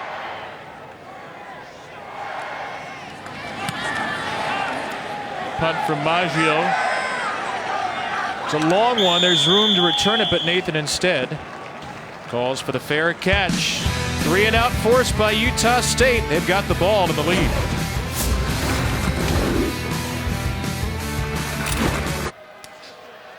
Tomorrow at 11 a.m. Eastern, tune into the Huddle right here on ACC Network and the ESPN app. Jack Collinsworth, Eric E.J. Markham, comprehensive previews of the weekend slate of games. Keep you updated on everything happening in ACC football. Lead you up to the noon kick between East Carolina and NC State. Time of possession does not tell the story here. Utah State has scored and scored quickly. They've had the ball for 17.5 minutes. They have 35. Yeah, Wake defensively showing blitz with Masterson, but they're going to back out of it. A little defensive check of their own once Utah State calls the play. And a handoff, Jalen Warren, who's become the bell cow here, his 13th carry. He's taken down Suleiman Kamara in on the play. The coach has told us about Warren that he's got a chance to be special. He has been exactly that tonight. Love with a wide open Caleb Rep. He was a defensive end most of his Utah career, Andre. A grad transfer, had just 2 catches there, and he's made a big impact tonight. That's his 4th. Yeah, Mike Sanford told us that he's a natural tight end, though, and has just made the transition easily. Out of the backfield, Warren, and Sternad stops him. Here's Caleb Rep, the matchup nightmare. God, he just works every inch of the field. Jordan Love, and an accurate pass over the middle to Reb for a first down. He makes it look easy, and it's just not that easy to play that position. The delivery, everything about it is just kind of poetry in motion. Had a couple of bad reads tonight. First game jitters. Handoff Warren. Jalen Warren goes down 3rd and long coming up. Well, remember at the start we said 2 returning starters here. Love and the left tackle, Alfred Edwards. It's a very young offensive line. Gary Anderson was confident in them. How do you think they've held up? I think they've done a fabulous job. Got to protect here.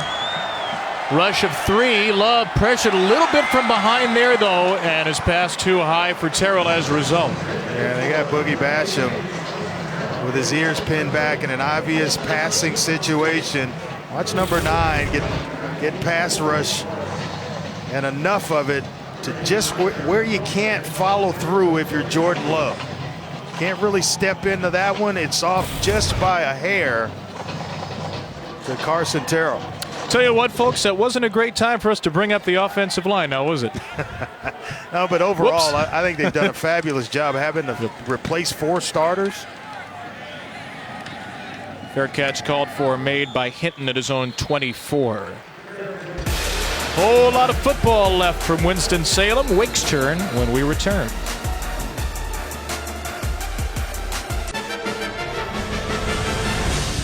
ACC Network Football is presented by Ice Cold Dr. Pepper, the official drink of Fansville.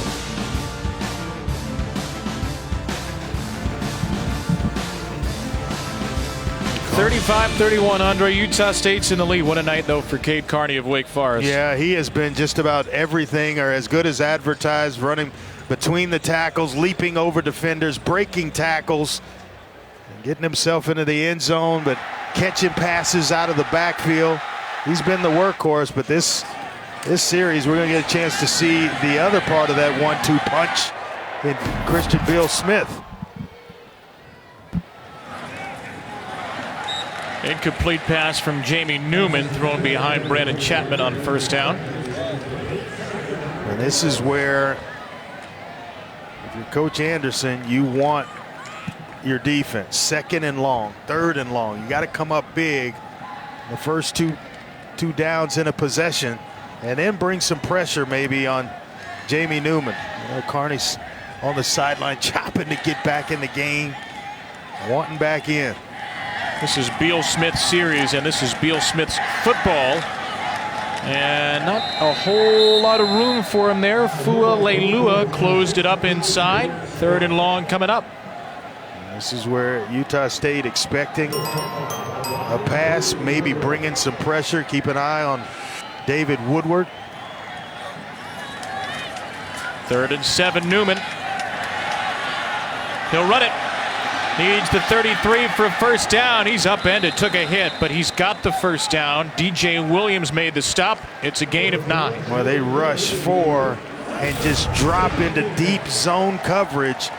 And a guy like Jamie Newman forces you to play 11 on 11. You drop that deep and you don't get home with 4, he'll make you pay. Newman gets rid of it quickly, and again incomplete. Again looking for Chapman, with Shaq Bond closing quickly. Well, he has had some game, hasn't he? Shaq Bond has been all over the field. This has been a nice number change for him, going from 25 to 4. Beal Smith on second down. Beal Smith squirts free. He's going to be marked down a yard shy of the first down. Troy Leffridge with the stop. 3rd and 1 coming up. To replace a couple of offensive linemen themselves, and right in the middle of the formation was Wake Forest.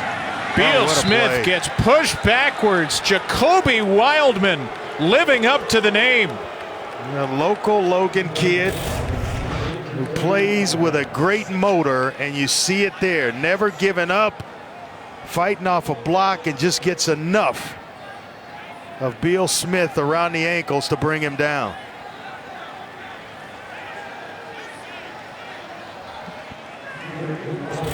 Third tackle for a loss, 6th total for Jacoby Wildman, the graduate player. Not used to this. The punter's on the field. A couple of occasions here. Only the 5th for Maggio. Nathan will let this one bounce, get out of the way, and Beal Smith is there to down it. Jordan Love back with a football for Utah State, and a 4-point lead for Love, Dr. Punch. Exactly, and for those who just joined our coverage, we want to remind you that Jordan Love had to overcome a horrible personal tragedy when he was 14 years old. His biggest fan, his best friend, his dad Orban, he lost. And Jordan wanted to walk away, could have imploded. His mom, Anna, said, no, you're not giving up on sports. She said, give me 1 year. Stay with the team, stay with sports, and I think it'll pay off, and certainly that's what's happened for Jordan Love. Remembering his dad, he has worked harder, and what a player he has become for Utah State. Doc, his father, Orban, was a police officer, 27 years in the Bakersfield Police Department, a JUCO quarterback, running back as well. Jordan derived his strength from his dad and his mom. He talks to Anna every day. She's the first person he talks to when he needs to chat about adversity, just needs to talk about life. She is here. She's made the trip. And I wonder who's more nervous right now, her or Jordan. It's the mom. Yeah, the nerves go away as a player, but moms are nervous throughout.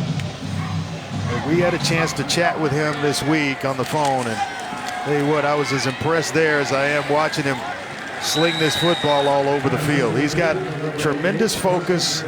He's being pushed for the Heisman, and that stuff doesn't bother him. His job, he knows the attention won't be there if he doesn't produce on the field. So he is locked in mentally for the 2019 season. 10 yards there for Carson Terrell. Love can take a little bit of the air out of the game with the lead at the midway point of the fourth quarter.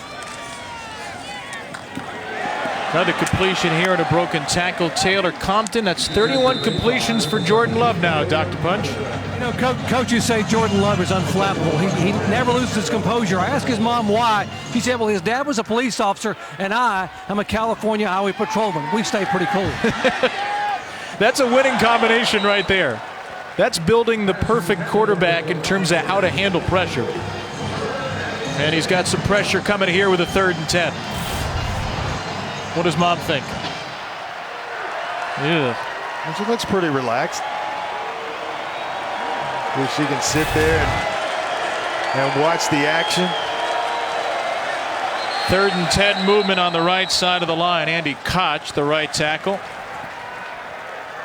Prior to snap, ball start, number 77, offense, 5-yard penalty, still 3rd down. This is where you don't want to make a mistake. You're being pushed closer towards your 20-yard line. We may see a draw play here just to protect things and punt and play defense.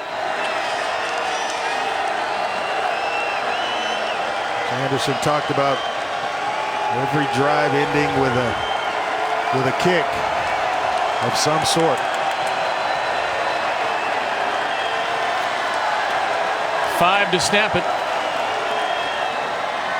Love with a late 4th rusher, and that 4th rusher took him down. It was Ryan Smenda for the 3rd down stop. Great pressure. And they're able to get home. Kind of surprised that they were throwing it here. It was a nice job of stepping up, but not in enough time to outrun the rush.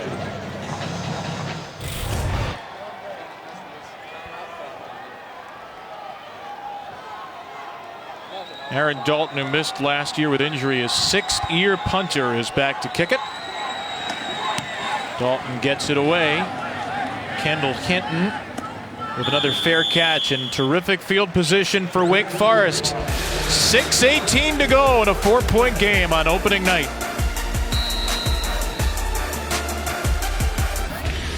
Utah State led 21-17 at the end of 4 scores in the second half. First, it was Jamie Newman keeping it himself for a Wake Forest lead. Then a quick hitter, Devin Tompkins, 56 yards from Jordan Love. Christian Beal-Smith would answer on the ground for Wake, and then the 7th lead change of the game, Jalen Warren's first touchdown with Utah State. Just kind of proved to us that it doesn't have to be through the air where these two teams are scoring and scoring quickly. The ground game has been in full effect as well.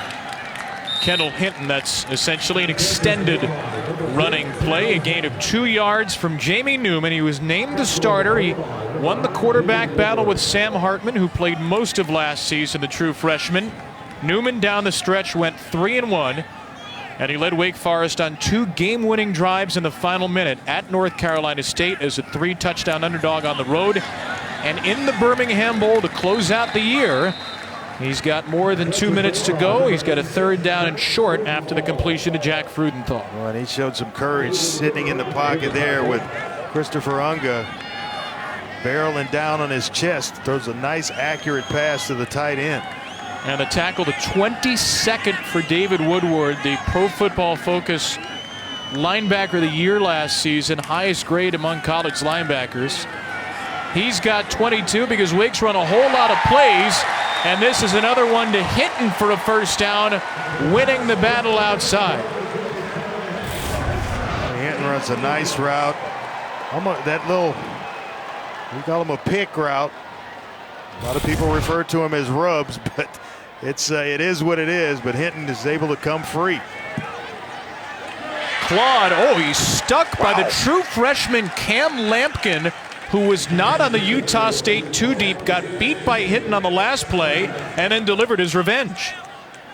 Well, you can play, you're going to get on the field, and Lampkin there with a big-time hit. And Newman seems to be heating up a little bit here in the passing game. Short one into a double team. Woodward is there along with Shaq Bond, maybe the two most active players for Utah State defensively, and the catch by Freudenthal. And a big third down here. They've moved the ball down in plus territory. You want to finish this thing off. Need the 29 for a first down, and it's a run play to Kearney, and Wake Forest is going nowhere. Well, it was a setup to go for it on fourth down. They were trying to get anything with Kearney, any positive yards, and they were going on fourth. Looks like that's still the plan here.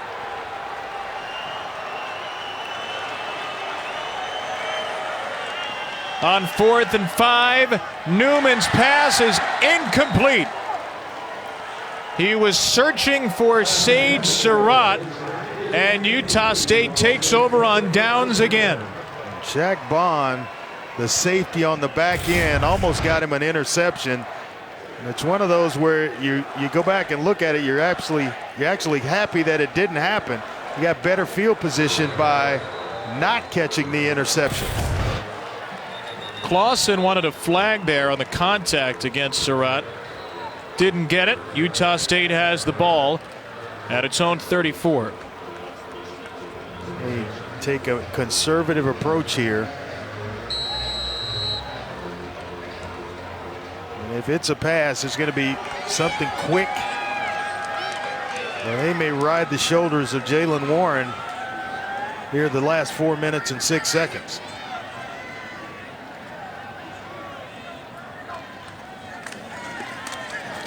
It's Warren. Those are broad shoulders at 5'8", 215. Look at how many Demon Deacons are in there to finally knock him down. A pickup of 7 yards. Boy, he is shifty. Runs with a low center of gravity, and you see the big lower body. Big, thick legs. He's hard to bring down. You're never going to get a real shot on Jalen Warren. You let this play clock run all the way down if you're Utah State? You're in a 4-minute offense right now. And what that is when you have a lead, you're just trying to bleed the clock. There's no need to go fast anymore. You're slowing the tempo down, trying to drain as much of the clock as you possibly can and get out of here 35-31 if you can. Snap it at 6, give it to Warren. Left side for a first down. Ryan Smenda with a hit after a gain of 5 yards. And the only reason why you see them at the line of scrimmage is because this is just what they do. You know, kind of huddle around the line of scrimmage, but there's no hurry in it anymore.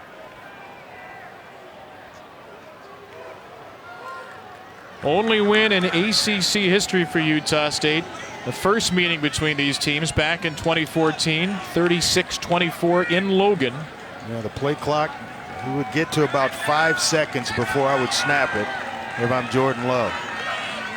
Snaps it at 6, gives it to Warren. Hang on to the football, young man. That's what the Utah State folks are hoping. And Wake Forest, it appears, is going to use its first timeout. Yeah, they were. That's their first timeout of the half. 1 down, 2 to go for Dave Clausen. The 2nd and 8 coming up.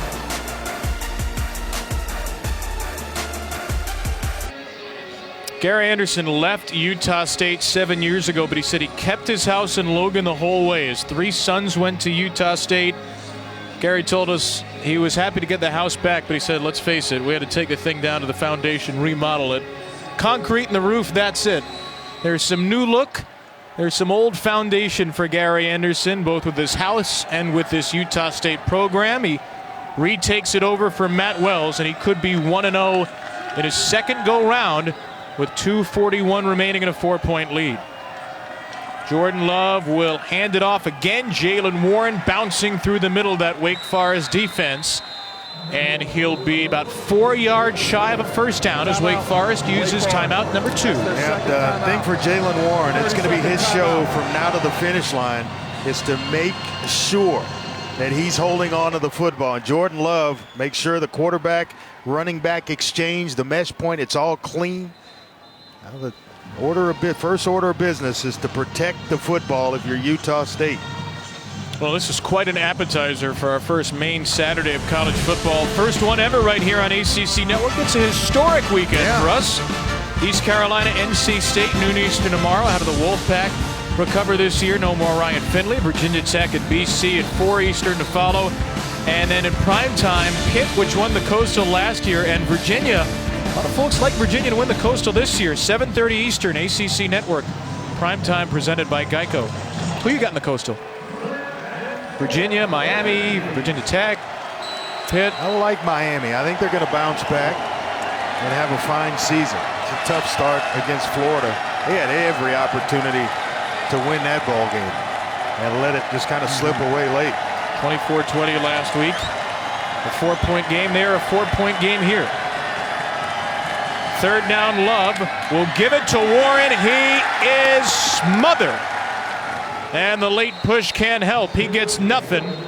Justin Sternad was in there early, the All-ACC linebacker, and Wake Forest will use its final timeout.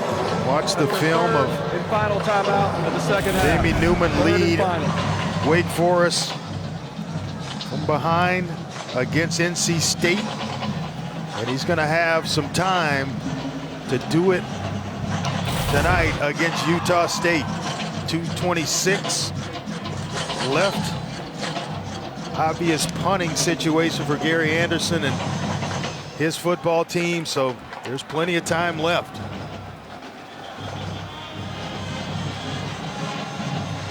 Jordan Love's thrown for 387, 3 touchdowns, 2 picks. You okay taking the ball out of his hands there? Force Wake Forest to use the timeout? You're trying to bleed the clock, and if you pop a run with Warren, then you force Wake Forest to waste all their timeouts, and you're off to the finish line. You're back on the plane headed back to Logan. But Wake Forest holds up, and it's a totally different story here. Dalton, clean delivery. Kendall Hinton will fair catch this just across the 10. So Wake Forest has 89 yards to go for the lead. Yeah, and keep in mind, it's all 89 because 3 points won't do it. They have to get in the end zone with 2:19 left. Here's what you were referring to, Andre. Jamie Newman took over for a Thursday night start at NC State. Wake Forest nearly a 3-touchdown underdog. He hit Jack Frudenthal late for a win that helped Wake Forest get to a bowl. They ended up at 6-6 and then beat a very good Memphis team late. Newman ran for 3 scores this last one of the final minute.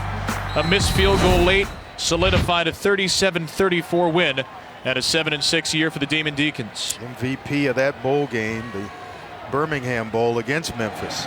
You're right, that was a good Memphis football team.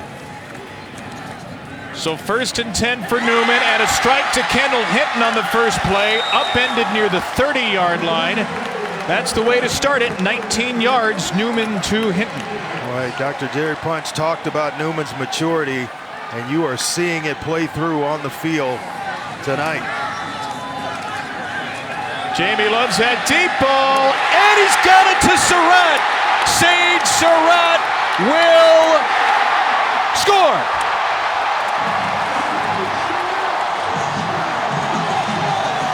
.71 breathtaking yards. Hinton with a big catch, and Surratt comes right back with a strike from Newman. And just like that, Wake Forest taking the lead. Kevin, have they left too much time on the clock for Jordan Love and Utah State? First of all, is this a touchdown? Where is the knee down? I think it's going to come back. I thought the knee touched right there before. Oh boy, it's Are we not sure clear. it touched? That's the freshman Cam Lampkin, by the way. And does the knee? Looks like he's lunging for the end zone as it appears to touch, but I'm not sure, and I'm not sure there's enough video evidence to overturn the call on the field. But what a throw. Longest touchdown for Surratt if it stands. Newman is at an even 400 yards for the moment.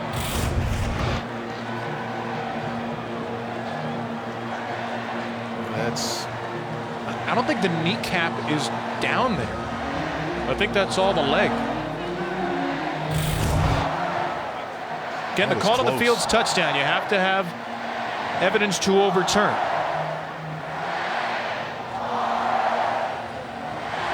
Well, how about 2 plays, 89 yards to add to your quickly growing litany of Jamie Newman comebacks? How many total yards are we, combined yards are we at now? After further review, it was determined that the ball carrier's knee was down when the ball was over the 1-yard line.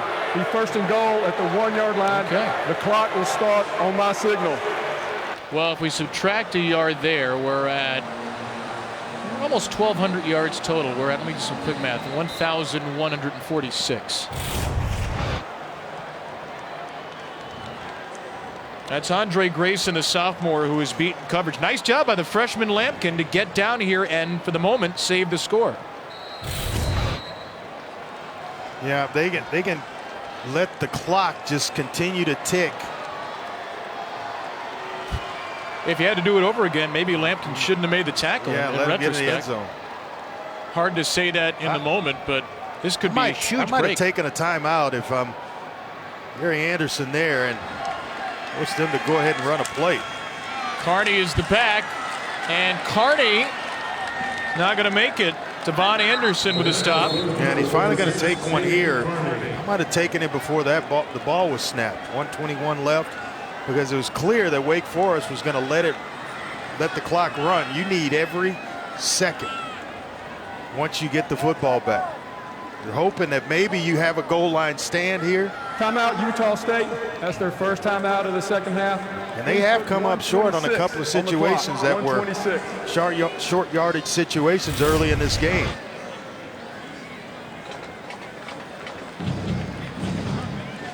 That's a great play. Just fighting off a block. Devin Anderson.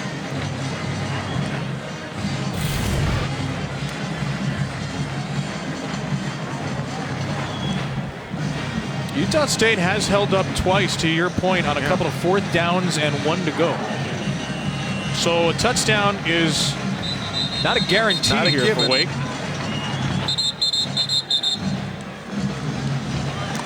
If they're able to hold here, how big would that tackle have been by the true freshman?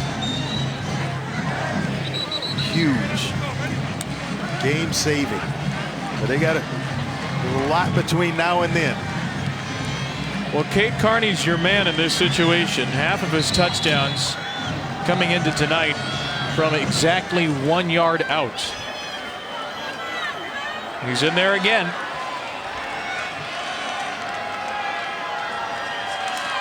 Second down, it's Carney, and he's short again.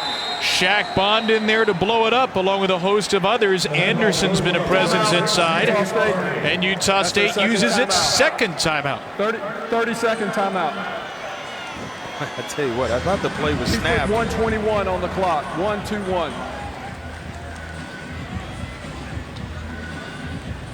I thought it was snapped with 1:21, and it's back at 1:21.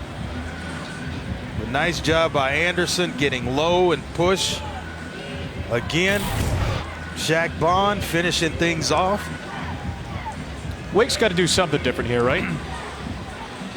Well, I tell you what, what's happening is you're forcing the timeouts.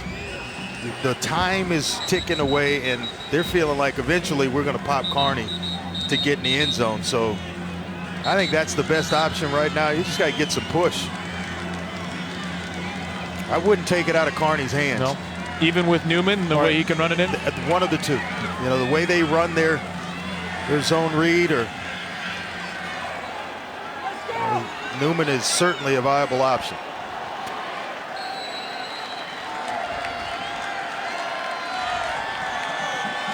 Third and goal.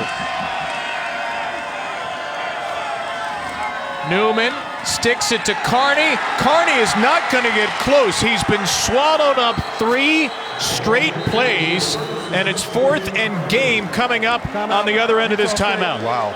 That's their third and final timeout. I mean, maybe it's time to show it and pull it.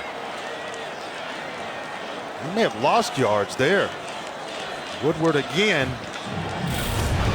The first Aggie on the spot. This is the greatest night for a Woodward since the end of Watergate. He has had some football game, hasn't he? How many tackles does he have now? 90? 24 tackles 24 for Woodward. tackles. He had a career-high 20 at Colorado State last year. He was Pro Football Focus's best linebacker in the country, graded out higher than anybody else. The junior out of Olympia, Washington. Look, we thought this might be another coming out night for Jordan Love. He's been great, but Woodward defensively has made his presence. Well, they're going to need one more big stop here.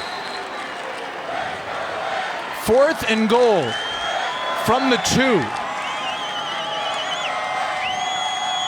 Newman to throw it. Hinton high points it, comes down with it, and gives Wake Forest the lead. His 5th year with a touchdown at Wake Forest. None of them bigger than this. And they go right back at Andre Grayson, who Surratt beat, to get him down here. And he's cramped up in the end zone, but they go right back at him with Hinton. And he's able to come down. They have found the slot receiver to replace Dortch. What a catch. And what a throw. Well, they get picked off. And Washington actually comes open inside. DJ Williams gets picked off, who had man coverage on Washington. They elect to go to Hinton instead, and he's money. Boy, we talk all night about the big receivers. You have Surratt 6'3", Washington 6'5", and it's the converted quarterback, the 6-foot Hinton, who makes the biggest play of the game. Kid that took his name out of the transfer portal, decided to stick it out. And I think it's well worth it. There's still a lot of time left in this game. This is a big extra point. Steve has never missed one in his career. And the lead is 3 with 1:08 to go and nary a timeout in sight. But all you need is a field goal. You don't have to get yourself in the end zone. If I'm Gary Anderson, you're stressing that point to Jordan Love right now. Trying to work the edges. If you catch the ball, get yourself out of bounds. Remember that the clock stops after every first down to get until the chains are set. So get yourselves to the line of scrimmage. You can clock it on first down to buy yourself some time, or at least to stop the clock. Good kicker warming up there, Dominic Eberle, with 3 51-yarders in a game last year. So you get to the 35-yard line or so. That would be within Eberle's range. And I don't know that I'm going to kick it deep to Scarver, an All-American kick returner, and a guy that can certainly house him. I don't know that I'm going to kick it back to him. Maybe get this one, make sure it's out of the end zone, and make them go 75 yards or at least a field goal range.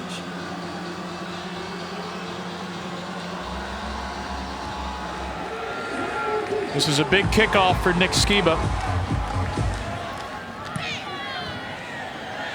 That is headed for the end zone.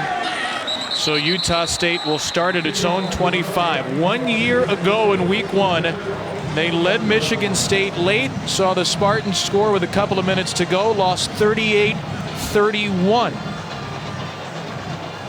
Nearly an identical scoreline here at a Power 5 team.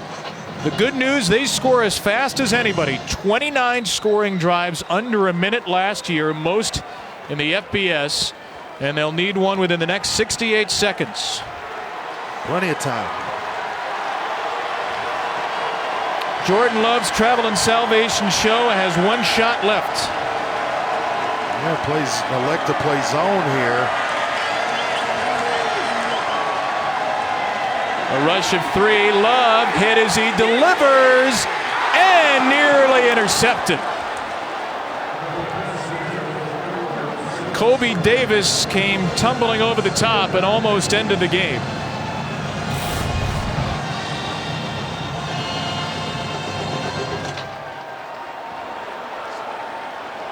He almost had Scarver. If he's able to step into that throw.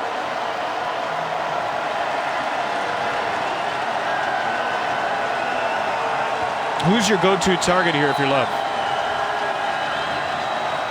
I think Jordan Nathan. Something on a crossing route. Love pressured, gets away, Heaves it down the field into double coverage. Davis is back there again. Scarver wants a flag. He will not get it. 3rd and 10 coming up. Still no flags thrown against Wake Forest. No penalties in the game against the Demon Deacons in 178 plays. Well, you need something that's going to get you about half of it here. And that way you can pick it up on 4th down. But you don't need the 1st down, which Jordan Love needs to understand. He needs 10. All of it at once. Complete. It's Mariner down to midfield, and that will extend the game with 46 seconds to go. It stops the clock. Gain of 25. Maybe he's got one called in the huddle. He's trying to signal it. From his own 49, Love with a short one. Got to get out of bounds here. He does. Caleb Rep. Yes, he does. Stops the clock with 37 seconds. Now you can settle things down, get a play call from the sideline with the clock stopped, and not have to rush things. Everybody can get a break, take a nice deep breath, and you go back to work. Again, you're about 11 yards away from getting in Eberle's range. The middle of the field is wide open. Love off his back foot into the middle of the field and incomplete. I mean, I'd go back to the same set. They go trips into the short side of the field, and the middle of the field is so inviting. Caleb Rep is to that side, but it is wide open. And as you mentioned, you only need about 11 yards. That's enough for a run and a catch. A catch and a run, and get down with a 1st down. Tight end Rep in motion. Maybe going to drag Nathan across the middle here. Nathan's in the slot left. He's closest to the line. Love for Rep, trying for a one-handed catch, incomplete. And he got laid out late. Oh, and here comes a flag against Greer. It's going to be the first Wake Forest penalty of the game with 23 seconds to go. A huge one, because it's going to give him an automatic 1st down. Personal foul, targeting, number 9, defense. 15-yard penalty, automatic 1st down. This must be reviewed. This play is under further review. This must be reviewed. There's a new rule in college football this year. You have to confirm the targeting upon review. The call cannot stand. It must be fully confirmed. Let's get the look.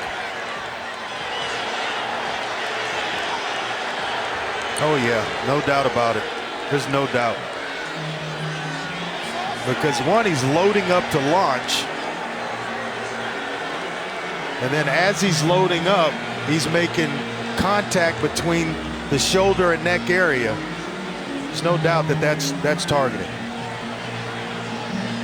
There are 2 types of targeting. One is forcible contact with the crown of the helmet. One is forcible contact to the head or neck area of a defenseless player. Ruling must be confirmed. Review, ruling on the field stands or confirmed. Targeting number 3 is disqualified for the remainder of the game. And Gary Patterson got the language right eventually. It is confirmed. Dangerous hit, launching upward thrust, a severe strike. There certainly was an indicator there. Well, that one hurts now, and it's going to hurt next week. He'll miss the 1st half of the next game. Against Rice. Man, oh man, after no penalties all game, the last spot you can have it, and Utah State's within field goal range.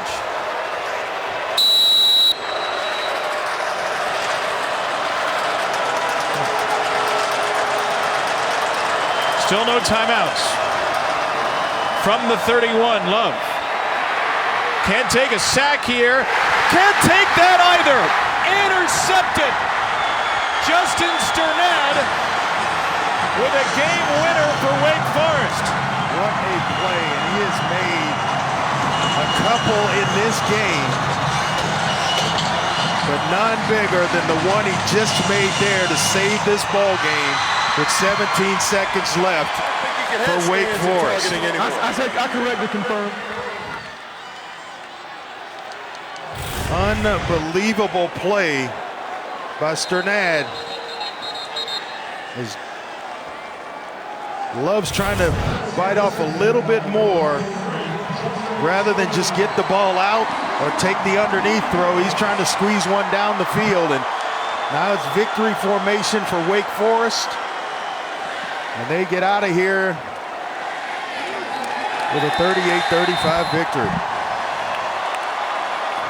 Justin Sternad's 4th career interception. There are more than 20 players on this Wake Forest 2 deep in their 4th or 5th year. He is one of them, a redshirt senior. This is what Dave Clawson has built at Wake Forest. Players in their 3rd and their 4th and their 5th years. They have the experience, and they have delivered in big game after big game over the last 4 seasons. Newman and Sternad, along with the 5th-year senior Hinton, the heroes tonight, and Wake Forest is 1-0. Starting to see the fruits of his labor. We mentioned it earlier, redshirting. About 65% of his players are redshirts. And when you get into year 6, now you have some experience mixed with youth. You can start to play some younger players because you have depth and some talent that you're bringing in, an influx of talent that you really can't keep off the field. And guys like Sternad they're making plays for you and contributing in a very big way. And for the 2nd straight year, Utah State and Jordan Love come oh so close in a Power 5 road game. Give up 38, a go-ahead touchdown late, and an interception seals the Aggies' fate. Let's go downstairs to Dr. Jerry Punch. Well, just running over here a moment ago, you can take a deep breath now, Coach. What a football game. I mean, 2 heavyweight offenses. In the end, what was the difference for the Demon Deacons? I mean, it was 2 yards, and I mean, in some ways, I don't feel like we deserve to win this game. I don't feel like we played well, but our kids had a lot of stick-to-itiveness and made some plays at the end, and just a really gutty performance by a lot of kids. Less than a minute and a half to play. You're on the 2-yard line to try to win the game. You run the ball 3 times with Carney. What were you thinking? Thinking if you can't get a yard running it, you don't deserve to win. And then we lost yardage. So obviously our short yardage offense, we need to work on that. But Kendall Hinton made a great play in the back of the end zone, and really a miracle win for us.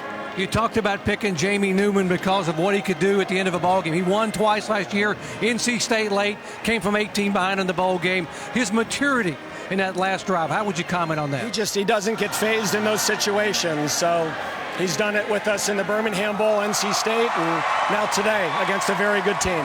Hey, congratulations, Coach. Let's bring in one of the guys here who made a pretty good play. Hey, Kendall Hinton, now take us back to that play, 4th and goal on the 2-yard line, and there are 2 receivers in the same position. What was going on there? Right. First 3 downs, we tried to stuff it in on the ground. Had a hard time, so we put it in the air. It was a great call. Quarterback put in a great place and just made a play on the ball. Considering where you were a year ago, where you weren't even with the team here, you were back in an apartment watching the games because of a punishment. What does this night and this finish mean to you? It's just so amazing to be back with the guys, last year, you had tribulations and, you got through it, and it makes this so much sweeter. Being able to celebrate a great win with the guys, just super excited to be back. You stayed, you came out of the transfer portal, you graduated, you got that diploma, and now you got a pretty sweet win to start the season. Congratulations. Thank you. Go celebrate. Absolutely. Let's go to Kevin. Doc, it's simple statistics. 50% of all football games ever on the ACC network have come down to the final minute. What a game this was. What a start for Wake Forest. As Dave Clawson said, he didn't think they played all that well for part of this game. He didn't know if they deserved to win, but they did. Yeah, and it's just a great story. When you look at it, and a guy like Kendall Hinton sticking it out, and the easy thing to do is to go in the transfer portal and take a different route, go to another program. But this is where you started your career, and to get off to your senior season and be a contributor within the offense, make a game-winning touchdown catch. That's what you like to see. That's why you stick it out and you hang around, and it's a good thing to see. It's refreshing to see it. Love that he's a graduate too. Dave Clawson said, here's how he recruits, the word "end." You got to love football, and you got to love a high-level degree. We had a whole lot of ends tonight. and Jason Phillips along for the ride with Andre Ware, with Dr. Jerry Punch. I'm Kevin Brown. What a night here on ACC Network.